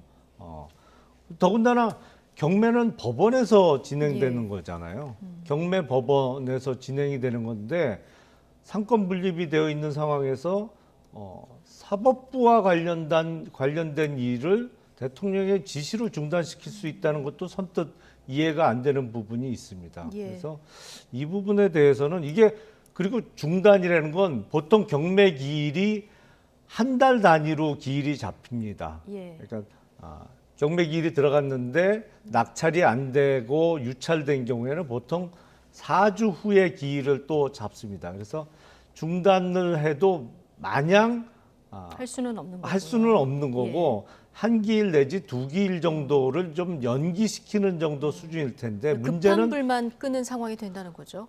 그 기간 동안 이자는 계속 늘어나죠. 그러니까 채권자가 회수하지 못한 이자는 계속 늘어나는 상황이고 우리나라 제도상 소위 그 돈을 빌려줄 때 근저당권 제도를 많이 활용합니다만 근저당권 제도는 채권 최고액이 있거든요. 그러니까 그 채권 최고액이 이자가 너무 많이 불어나서 받아야 될 돈이 채권 최고액을 넘어가면 채권은 있고 근저당권을 갖고 있더라도 그 초과되는 부분은 무담보 채권이 되는 것이거든요. 그렇게 되면 금융 안정성을 해칠 수밖에 없습니다. 그래서 이거는 어떤 충분한 고민이 있는 가운데 나온 대책인지 개인적으로는 조금 의문이 있습니다. 일단 뭐 한국자산관리공사 은행권은 중단이나 유예를 검토하겠다 이런 입장이긴 한데요. 이게 근본적인 대책이 되지 않기 때문에 금융권에서 기금을 조성해서 좀 도와야 된다. 뭐 이런 의견들도 좀 나오고 있는 것 같습니다. 정말 피해자들에게 도움이 될 수 있는 대책들이 조금 정치권에서도 나왔으면 좋겠다 생각을 해보고요. 국민의힘 전광훈 목사 얘기를 좀 해보겠습니다. 전광훈 목사와 산극기에 오늘 이제 정말 들어갔습니다. 전 목사가 입당시킨 것으로 파악되는 일단 당원들을 파악했더니 981명. 이 981명에게 이중 당적을 금지한다는 안내 문자를 발송했다는 거예요. 자, 이것도 또한 뭐 대책이 충분히 되겠습니까? 이 정당의 당원을 파악한다는 게 이게 쉽지가 않아요.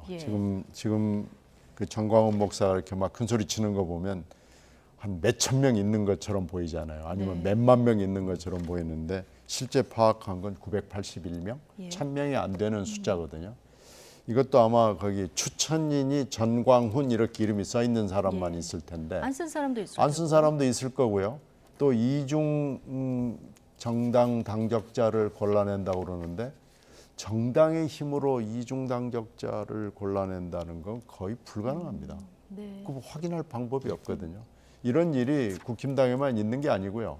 각 당에 다 있어요. 예. 그래서 이 옆에서 이 파동을 보면서 그거 쉽지 않을 텐데 그러는데 이제 오늘 뭐 당원 981명 나오는 거 보고 역시 이게 쉽지 않구나라는 것을 지금 확인을 한 겁니다. 그래서 이거 아마 쉽게 해결되지 않을 거예요. 뭐 아마 용은 쓰겠지만 잘 안 될 것 같다는 느낌이 듭니다. 이중당적 확인할 방법도 사실 없고 네. 그리고 확인한다고 해도 안 나간다. 그럼 강제로 나가라 할 방법도 없지 않습니까?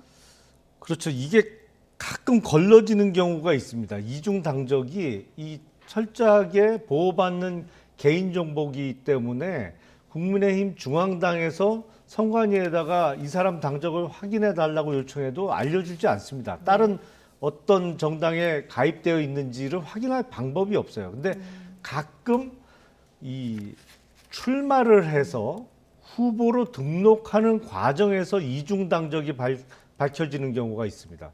그러면 이제 등록 자체가 불가능해지거든요. 예. 이제 지금 입당한 분들이 전부 뭐 출마할 리도 만무한 거고 이게 현실적으로는 불가능합니다. 이거 이중당적을 가려낸다는 것 자체가 현실적으로는 이게 국민의힘이 알아낼 방법이 없어요. 본인 스스로가 내가 언제 다른 정당에 입당을 했고 그 당에서 탈당한 적이 없다라고 사실대로 이야기해 주지 않으면 방법이 없거든요. 그러다 보니까 뭐 지금 안내를 해서 이중당적이면은 어느 한쪽을 정리해 달라 아니면 우리 당에서 나가 달라라고 안내를 하겠다는 것인데 그 안내에 또 안 따르면 또 방법도 없습니다. 그래서 참 곤란한 상황입니다. 근데 문제는 제가 이런 얘기를 했습니다. 정광훈 목사는 제가 알기로는 분명히 지난 총선 앞두고 본인이 창당한 정당이 지금도 존재하고 있어요. 자유통일당인가 뭐 그거 있어요. 아니 근데 왜 자꾸 국민의힘을 향해서 뭐 도와주겠다고 하고 뭐 그런 얘기를 하는지 본인 만든 당 그리고 아마도 그 당에 지금도 정광훈 목사는 소속되어 있을 거로 생각이 되는데 본인이 만들고 본인이 소속된 정당을 잘할 생각을 좀 하시고 남의 당 일에는 신경을 끊어주면 좋겠는데 참 이거 일종의 스토커입니다. 스토커. 일종의 스토커다. 본인의 정당이 있는데 왜 국민의힘 버르장머리를 고치겠다고 하느냐. 스토커다 이런 표현까지 써주셨는데요. 근데 제가 여기 한마디 덧붙이고 싶은 건 스토커인 건 맞는데요. 그렇게 이 스토커가 힘을 쓰도록 만들어준 건 역대의 지도부입니다. 국힘당 지도부가 이게 작업자득인데 정광훈 목사하고 눈도장 찍고 가서 뭐 마이크 잡는데 옆에 서 있고 싶어하고 정광훈 목사로부터 찬사를 듣고 싶어하고 얼마나 오랫동안 그랬어요. 그러니까 그게 지금 쌓여서 여기까지 온 거고 이번 김재원 수석 최고위원의 그 파동도 우연이 아니잖아요. 그러니까 이걸 이렇게 일도 난무하듯이 끊어내기가 매우 어려운 상황까지 온 거예요. 그러니까 자업자득이기 때문에 이것도 아마 상당 기간 동안 이 스토커를 끊어내기는 매우 어렵지 않나 생각이 되고요. 예, 어쨌든 오늘 뭐 끊어내겠다 이렇게 의지를 밝히면서 오늘 유상범 수석 대변인이 발언도 했는데요. 이 얘기 잠깐 듣고 오시겠습니다. 우리 당의 입장에서는 정광훈 목사로 인한 당의 영향력을 받지 않기 위한 필요한 조치를 취했다. 이렇게 말씀을 드리겠습니다. 그리고 이 조치는 국민의힘은 정광훈 목사와 어떠한 관계도 없다는 것을 다시 한번 국민들에게 공개적으로 밝히는 저희들의 의지를 말씀드리는 겁니다. 자, 우리의 의지를 말씀드리는 거다 얘기를 했는데요. 그런데 정광훈 목사를 끊어내는 게 가능할까 첫 번째. 끊어낸다고 한들 지금 이 우경화 우려가 완전히 사라질까? 그리고 이게 사실 당신 100%로 룰을 변경했을 때부터 당의 우경화가 좀 예견된 일이다 이런 분석이 많았었거든요. 이제 선거도 1년밖에 안 남았는데요. 중도층 끌어들이려면 어떻게 해야 됩니까? 아무래도 전당대회는 당내 선거다 보니까 예. 당원들을 상대로 호소를 하게 되어 있습니다. 그러다 보면 대중을 상대로 치르는 공직선거와는 조금 결이 다른 주장, 발언이 나올 수가 있죠. 그거는 뭐 국민의힘뿐만 아니라 다른 당도 마찬가지라고 생각이 됩니다. 그런데 이제 1년여 앞으로 더 다가온 총선과 관련해서는 심각하게 고민을 해야 될 것 같아요. 그러니까 전당대회는 당원 투표 100%로 룰을 바꿔서 지난 3월 8일 날 치렀습니다만 4월 10일, 내년 4월 10일에 있는 총선을 앞둔, 예를 들어서 총선 앞두고 당내 경선을 할 때 그러면 룰을 어떻게 할 것이냐. 그때는 저는 지난 전당대회 때도 당원 100%로 하는 룰 변경에 공개적으로 반대를 했거든요. 네. 총선 앞두고 하는 경선에는 당연히 당원 100%로 가면 안 되죠. 여론조사 다시, 반영 비율이 다시 회복이 돼야겠죠. 알겠습니다. 다시 그때 회복이 될지 보도록 하고요. 자, 여야 모두 지금 리스크도 많고 국민들의 적극적인 지지를 받지도 못하는 이런 모습인데 오늘 비주류 정치인들이 한자리에 모였습니다. 다른 미래를 위한 성찰과 모색 포럼. 자, 이 이름을 가진 그 모임의 준비 모임 첫 토론회가 열렸는데요. 이 모임을 주도하고 있는 금태섭 전 의원, 새로운 정치 세력의 등장을 시사했습니다. 김종인 전 비대위원장 목소리까지 함께 듣고 오시겠습니다.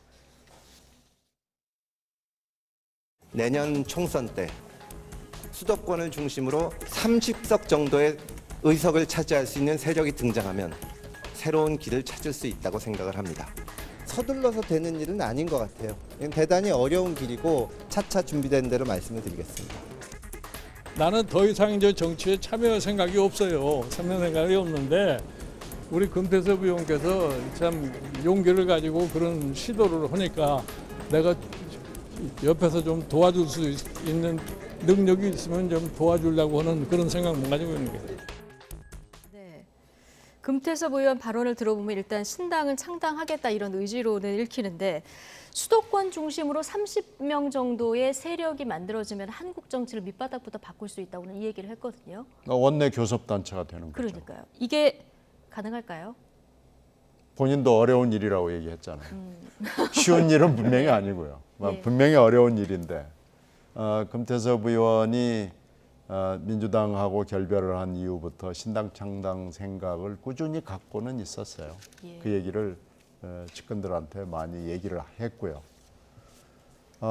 그런데 이게 이제 어떻게 될 것이냐 하는 건 저희들도 전혀 짐작을 못 하겠습니다. 지금 거대 양당 두 당이 국민들에게 매우 실망스러운 모습을 보여왔고 오늘도 보이고 있고 또 앞으로도 보일 것은 뭐 너무 분명하죠. 근데 이제 국민들이 선택을 거대 양당 말고 다른 당을 한번 사용해 봤으면 좋겠다라고 결심을 해야 되는데요. 예. 그 결심이 설지 안 설지는 잘 모르겠습니다. 매우 어려운 일이다. 네. 오늘 여기 참석한 분들 보면은 뭐 김웅 그리고 민주당에서는 이상민 의원 좀 쓴소리를 많이 하는 각 당내에서 이런 의원들이 참석을 했는데요. 어떻습니까? 수도권에 30석 정도의 여야 지금의 국민의힘과 민주당이 아닌 세력 뭐 현실 가능성 어느 정도로 보십니까? 제가 보기엔 유일한 가능성은 선거구제가 바뀌면 가능할 수 있겠죠. 그러니까 지금의 소선거구제가 아니라 중대선거구제. 예를 들어서 뭐 도시지역 같은 경우에 50만, 100만 단위를 묶어서 거기서 3인에서 5인, 때로는 4인에서 7인까지 뽑는 그런 중대선거구제로 바뀐다고 하면 저는 제3당은 바로 생길 거라고 생각을 합니다. 뭐 3당이 아니라 4당 내지는 5당 체제로 이제 갈 가능성이 매우 높고요. 근데 지금 그 중대선거구제로의 선거제 변경은 일단 절대 다수 의석을 차지하고 있는 민주당의 반대가 세기 때문에 현실적으로 가능성이 매우 낮습니다.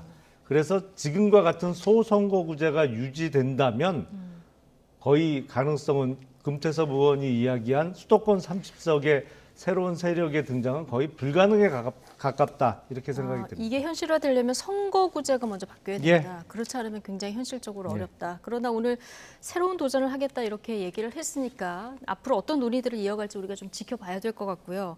청년 정치인들도 좀 세력을 규합하고 있는 것 같습니다.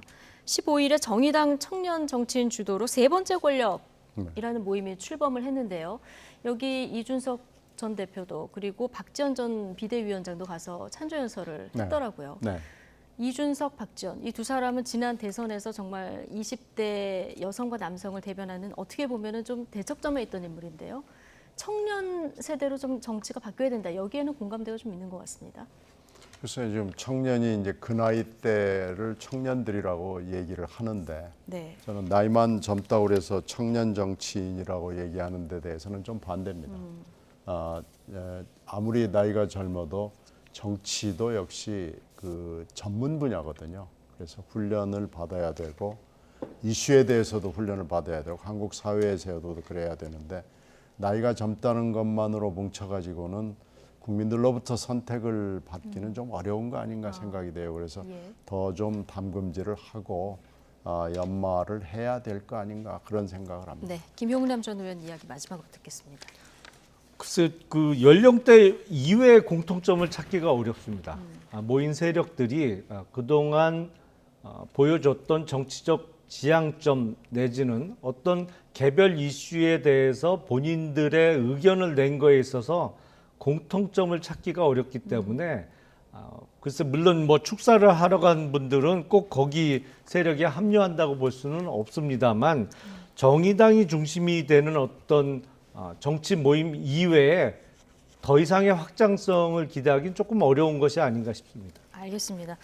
거대 양당이 잘하면 이런 대안 세력을 규합하는 이런 움직임이 없을 텐데요. 이 부분도 좀 안타까운 현실인 것 같습니다. 자, 오늘 나이트 포커스 여기까지입니다. 김용남, 신경민 전직 의원 두 분과 함께했습니다. 고맙습니다. 네, 고맙습니다.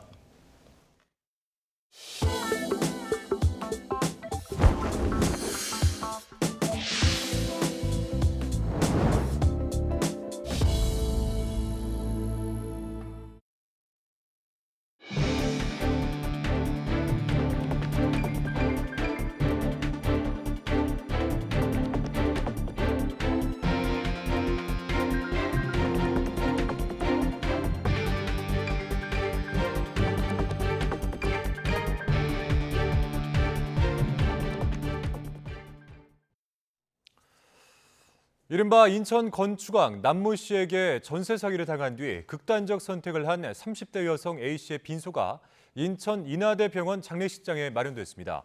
A씨는 지난 2010년 아시안게임에 육상 부문 국내 최연소 국가대표로 발탁돼 출전했던 것으로 알려졌습니다.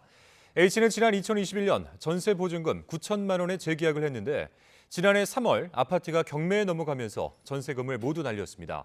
A씨를 포함해 남씨 일당에게 전세금을 돌려받지 못한 뒤 스스로 목숨을 끊은 피해자는 3명으로 모두 20, 30대였습니다. 금융당국이 시중은행과 긴급회의를 열고 전세 사기 피해자들의 주거 불안을 해소할 세부 방안 논의를 시작했습니다. 금융감독원은 오늘 오후 한국자산관리공사와 은행연합회, 5대 시중은행 등과 함께 전세 사기 피해를 막기 위한 화상대책회의를 열었습니다. 금감원은 은행과 경매 유예를 포함한 다양한 방안에 대한 실무 논의를 진행했다며 조만간에 세부 방안을 마련해 발표할 예정이라고 설명했습니다. 금감원은 또한 한국자산관리공사 캠코를 통해 전세 사기 피해자들에 대한 후속 조치를 지원하는 방안도 논의할 방침입니다. 앞서 윤석열 대통령은 전세 사기 피해자들의 거주지에 대한 경매 일정을 중단하는 방안을 시행하라고 국토교통부에 지시했습니다. 내년도 최저임금 수준을 결정하기 위한 최저임금위원회 첫 전원회의가 시작도 하지 못한 채 파행됐습니다. 올해는 사상 첫 최저시급 10,000원 돌파 여부와 업종별 차등 적용을 놓고 노동계와 경영계의 첨예한 대립이 예상되고 있습니다. 최명신 기자입니다. 최저임금위원회 첫 전원회의 시작 1시간 전 한국노총과 민주노총 등 양대 노총은 회의장 건물 앞에서 권순환 공익위원회 사퇴를 촉구하는 기자회견을 열었습니다. 이른 회의 시간에 맞춰 회의장으로 자리를 옮겨 피켓 시위를 이어갔습니다. 69시간 노동 강요하는 권순원 공익위원은 사퇴하라! 사퇴하라! 사퇴하라! 사퇴하라! 양대 노총은 권순원 공익위원이 미래노동시장연구의 좌장으로 활동하며 주 69시간 근로 개편안에 밑그림을 그린 점을 문제 삼았습니다. 최저임금이 안건 처리 과정에서 공익위원이 캐스팅보드를 쥐고 있는 만큼 이를 사전에 견제하려는 의도로 풀이됩니다. 하지만 박준식 위원장과 공익위원들이 장내 정리를 요구하며 회의 참석을 거부하고 50여 분 뒤 근로자위원들도 회의 무산을 선언한 채 퇴장하면서 회의는 시작도 못하고 종료됐습니다. 이 책임은 당연히 회의를 시작하고 운영을 해야 할 최저임금 위원장과 권순원 간사에게 있음을 다시 한번 밝힙니다. 올해 최저임금 심의의 가장 큰 관심은 사상 처음으로 시급 10,000원을 넘을지 여부입니다. 노동계는 이미 지난 4일 내년도 최저임금 요구안으로 올해 시급 9,620원보다 24.7% 증가한 시급 12,000원을 요구했습니다. 고물가 탓에 실질 임금이 하락하고 있고 대기업과의 양극화가 지속되고 있는 만큼 대폭 인상이 불가피하다고 밝혔습니다. 이에 대해 경영계는 경기 침체 우려가 큰 상황에서 최대한 인건비 부담을 낮춰야 한다며 인상 반대를 분명히 했습니다. 최저임금의 업종별 차등 적용을 놓고도 치열한 공방이 예상됩니다. 노동계는 차등 적용 자체가 최저임금 도입 취지에 반하는 데다 특정 산업군의 저임금 업종 낙인 찍기가 우려된다며 강하게 반발하고 있고 경영계는 업종별로 최저임금 지불 능력이 다른 만큼 이를 고려해 최저임금 수준을 달리해야 한다고 주장하고 있습니다. 업종별 차등 적용은 지난해 노동계의 반대로 무산됐지만 한국노동연구원이 실시한 관련 용역 보고서가 이미 최저임금위원회에 보고된 상황입니다. 하지만 고용부는 사안의 민감성을 고려해 아직 국회 등 일반에 공개하지 않고 있습니다. 업종별 차등 적용은 사용자위원, 근로자위원, 공익위원 각각 9명씩 모두 27명으로 구성된 전원회의에서 과반이 찬성하면 통과됩니다. YTN 최명신입니다. 국민의힘이 네이버나 다음과 같은 포털이 언론사 위의 언론사라고 비판하며 독과점 체제를 해소하겠다고 나섰습니다. 박대출 정책위 의장은 오늘 국회 토론회에서 포털이 뉴스 공급을 사실상 독점하면서 공론장을 왜곡시키고 있다며 이같이 밝혔습니다. 이어서 독과점이 심화될수록 소비자 선택권은 줄어들고 소상공인과 자영업자들에 대한 수탈은 심해지고 있다고 덧붙였습니다. 이철규 사무총장은 네이버의 우호적인 논객들과 관계자들이 인터뷰 형식으로 헌법기관까지 공격한다며 막강한 권력을 행사하는 포털 기업의 잘못된 관행이 더는 방치되지 않도록 해야 한다고 강조했습니다. 연이은 설화로 논란을 빚었던 국민의힘 태용호 최고위원이 이번에는 백범 김구 선생이 김일성의 통일전선 전략에 당했다고 발언을 해서 구설에 올랐습니다. 태 의원은 민주당을 기독교 복음선교회, JMS에 비유를 했다가 사과했었는데 국민의힘이 당 차원의 조치에 나설지 관심을 모으고 있습니다. 황윤태 기자입니다. 국민의힘 태영호 최고위원이 더불어민주당을 JMS에 빗대 논란을 빚은 지 하루 만에 또 논란에 휩싸였습니다. 언론 인터뷰에서 김구 선생에 대해 북한을 모르는 사람들이 봤을 때는 통일을 위해 노력했다고 하겠지만 대남 전략 전술을 아는 사람 입장에서는 통일 전선 전략에 당한 것이라고 주장했습니다. 이어 김일성은 남한 단독 정부 수립을 막고 공산 정권을 세우기 위해 김구 선생을 이용했다면서 TV 역사 프로그램이 북한의 전략까지 알려줘야 정확한 비교가 되지 않겠냐고 강조했습니다. 또 우리나라에서 좌파가 권력을 갖게 되면 역사를 왜곡한다면서 거기에 기초해 좌파 정권을 유지하는데 유리한 토양을 만들고 있다고도 비판했습니다. 국가보훈처는 김구 선생을 임시정부 시절 좌우 압작을 일궈내고 광복 이후엔 마지막까지 분단을 반대하고 통일국가를 추진했다고 평가하고 있습니다. 민주당은 이승만 전 대통령을 국부로 만들려고 독립의 일생을 바친 김구 선생을 폄훼하는 건 파렴치하다면서 김기현 대표에게 망언을 계속 방관할 것이냐고 비판했습니다. 당내 비윤계도 국민이 국민의힘을 버릴까 두렵다. 국민 상식과 괴리된 말을 하면 곤란하다며 일제히 날을 세웠습니다. 앞서 태 최고위원은 제주 4.3 사건 김일성 지시서를 제기한 데 이어 일본 독도 영유권 주장에 민주당을 JMS에 빗대며 당 안팎의 비난을 받았습니다. 당 지도부의 구성원으로서 순간이나마 비록 업무상 실수했다고 입이 10개라고도 저는 변명할 생각은 없고요. 김기현 대표가 당 지도부의 연이은 말실수에 대해 경고한 데다 당 윤리위원장 인선도 끝난 만큼 태영호, 김재원 최고위원 등에 대한 징계 절차에 착수할 수 있다는 관측도 나옵니다.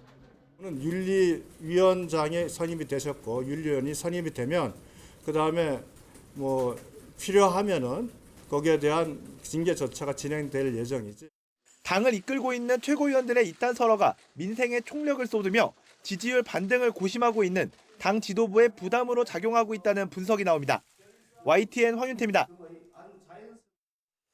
네, 최근에 일파만파로 커지고 있는 민주당 전당대회 돈봉투 의혹과 비슷한 사건이 이전에도 있었습니다. 바로 2008년 한나라당 전당대회 돈봉투 사건인데요. 당시 수사 결과를 보면 이번 민주당 돈봉투 의혹 수사의 핵심이 무엇인지 알 수 있습니다. 최민기 기자의 보도입니다. 2008년 한나라당 전당대회 돈봉투 의혹은 4년 뒤 당시 고승덕 한나라당 의원의 폭로로 뒤늦게 불거졌습니다. 당대표 후보가 300만 원이 든 봉투를 전해와 돌려보냈다는 거였는데 검찰 수사 결과 박희태 국회의장 측이었던 것으로 드러났습니다. 자연스레 고 의원 말고도 여러 의원이 돈봉투를 받았을 거란 의혹이 불거졌지만 수수자는 추가로 확인되지 않았습니다. 검찰이 현금 전달 과정과 흐름을 입증하는 데 어려움을 겪었기 때문입니다. 이번 민주당 전당대회 돈봉투 의혹 사건도 당대표 후보 측이 지지세를 얻으려 현금을 살포한 정황이 있다는 점에서 한나라당 사건과 구조적으로 유사합니다. 그런 만큼 검찰은 수수자 특정 여부에 대해서 신중한 태도를 견지하고 있습니다. 검찰 관계자는 현재 10명에서 20명까지 거론되는 현역 의원 숫자는 돈봉투 개수와 연관지은 관측일 뿐이라고 일축하고 있습니다. 조달자를 먼저 수사하고 자금 흐름을 추적해야만 누구에게 봉투가 갔는지 특정할 수 있다는 논리입니다. 법조계 안팎에선 검찰 수사의 성패는 풍부한 진술 확보에 달렸다는 전망도 나옵니다. 돈봉투 살포가 현금으로 이루어졌다면 물증을 확보하기가 쉽지 않은 만큼 공여 관여자들의 구체적이고 일관적인 진술이 기소의 결정적 근거가 될 수 있다는 겁니다.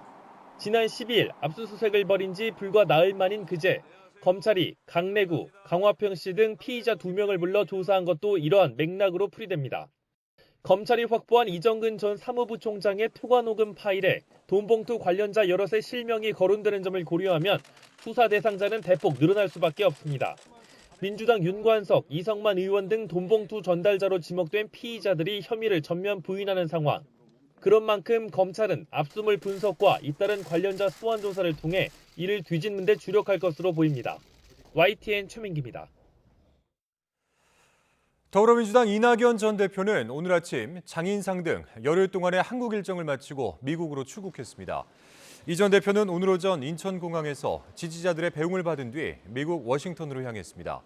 다만 이른바 돈봉투 의혹 관련 입장 등에 대한 취재진의 질문에는 아무 답변도 하지 않았습니다.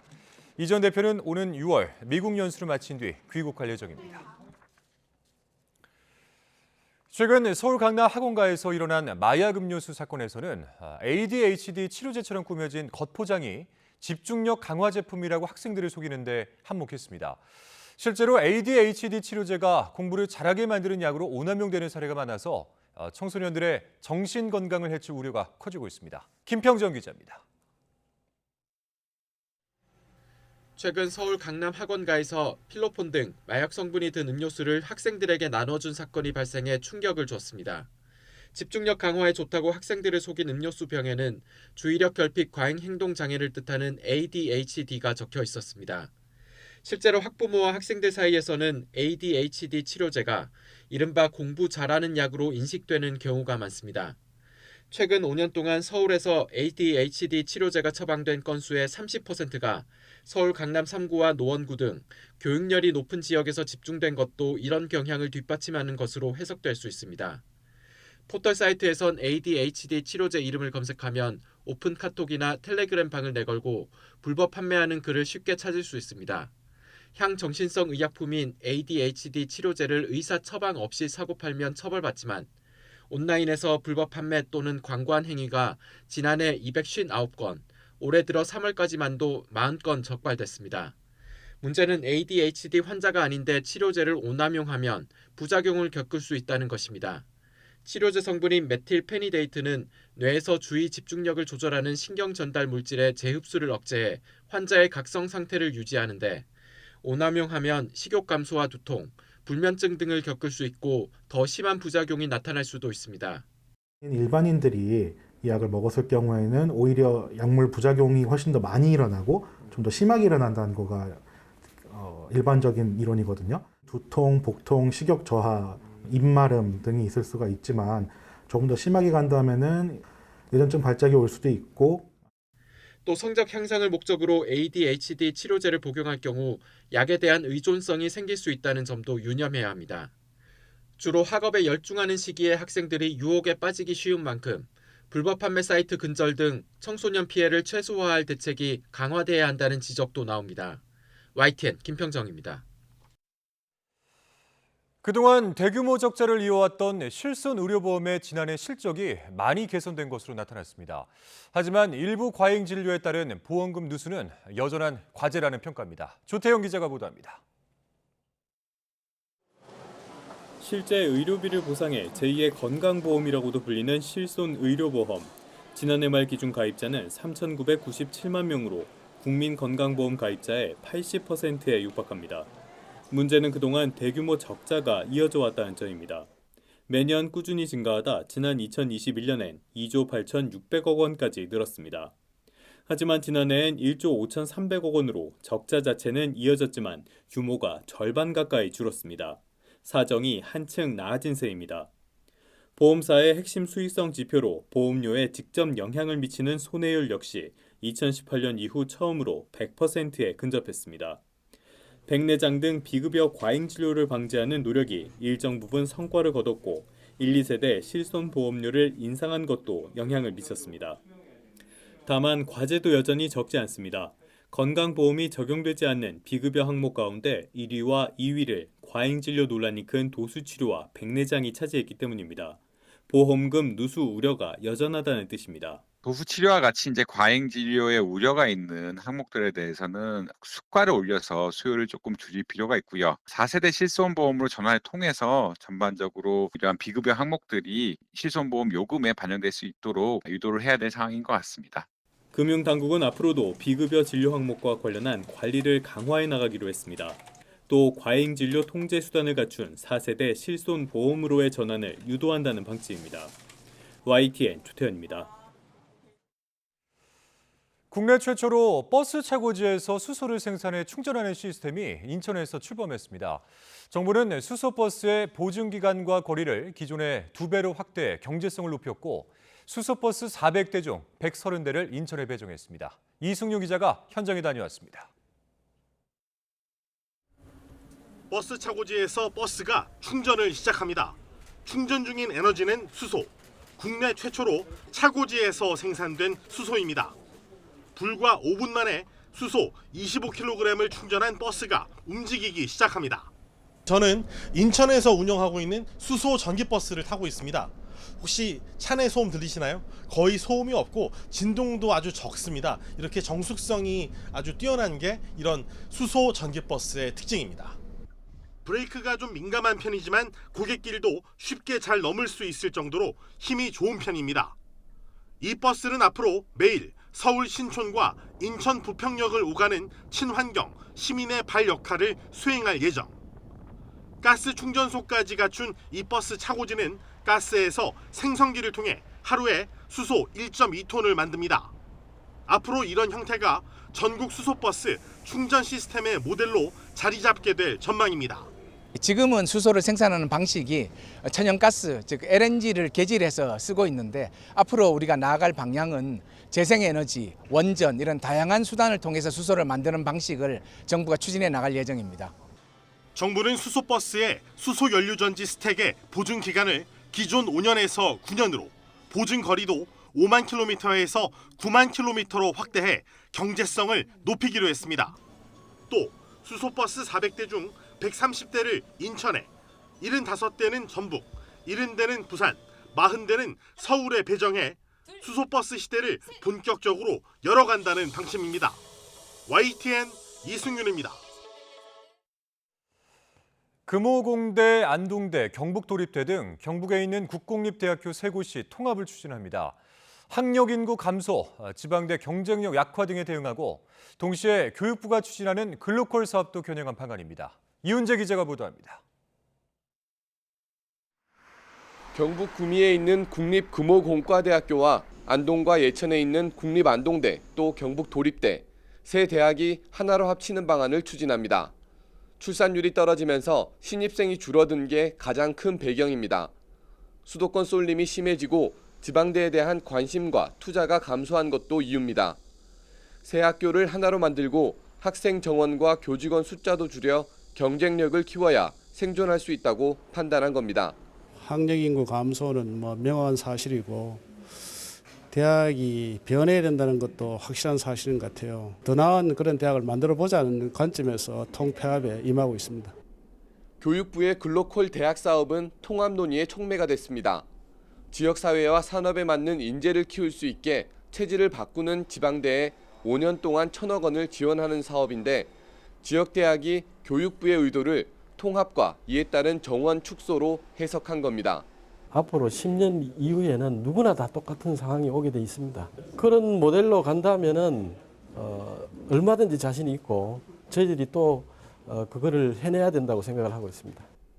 경상북도도 국정과제인 지방대학 시대를 완성하려면 1도 1국립대 체제가 돼야 한다며 통합을 독려했습니다. 세 개 대학이 연립을 하듯 안 그러면 하나로 뭉치든 그렇게 연구 중에 있고 다 흔쾌히 안 하겠지만 미래를 위해서 갈 수밖에 없는 길이기 때문에 어려워도 가야 된다고 생각합니다. 다만 안동대와 경북 도립대 통합 논의에 뒤늦게 합류를 제안받은 금호공대는 조심스러운 입장입니다. 지역사회나 산업에 보탬이 되는 방향을 찾지 않고 지원 사업만 겨냥한 통합은 의미가 없다는 겁니다. 학교 사이 의견이 모여도 각 학교의 교수 등 구성원 동의가 없으면 통합은 완성될 수 없습니다. 비슷한 어려움 속에서도 충청과 강원, 경남 등 지역마다 대학 통합 논의가 활발한 상황. 이름과 지역이 다른 대학들의 통합이 지방대를 살리고 지역을 살리는 묘안이 될지 주목됩니다. YTN 이윤재입니다. 토익과 토플 같은 공인 어학 성적이 공무원 시험뿐만 아니라 이제는 공공기관 채용시험에서도 최대 5년 동안 인정됩니다. 인사혁신처는 이달부터 공공기관 시험에도 어학 성적 사전 등록 제도를 확대 실시한다고 밝혔습니다. 토익 등 대부분 어학 성적이 유효 기간이 2년인데 기간 만료 전에 어학 성적을 사이버 국가고시센터에 등록하면 정부가 보증해 최대 5년까지 점수를 인정해주는 제도입니다.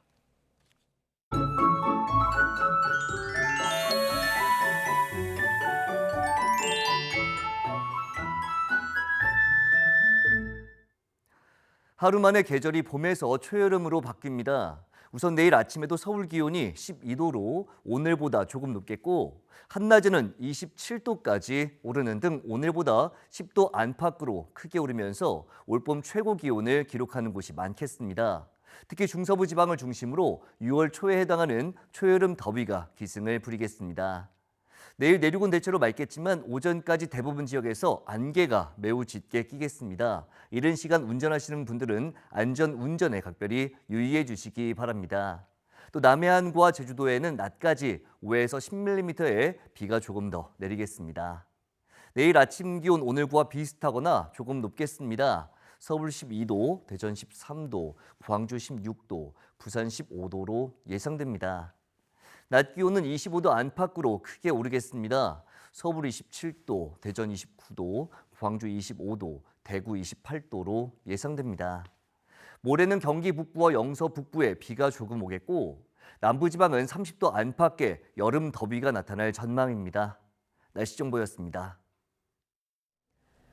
화요일 뉴스나이트 마치겠습니다. 함께해 주신 여러분 고맙습니다.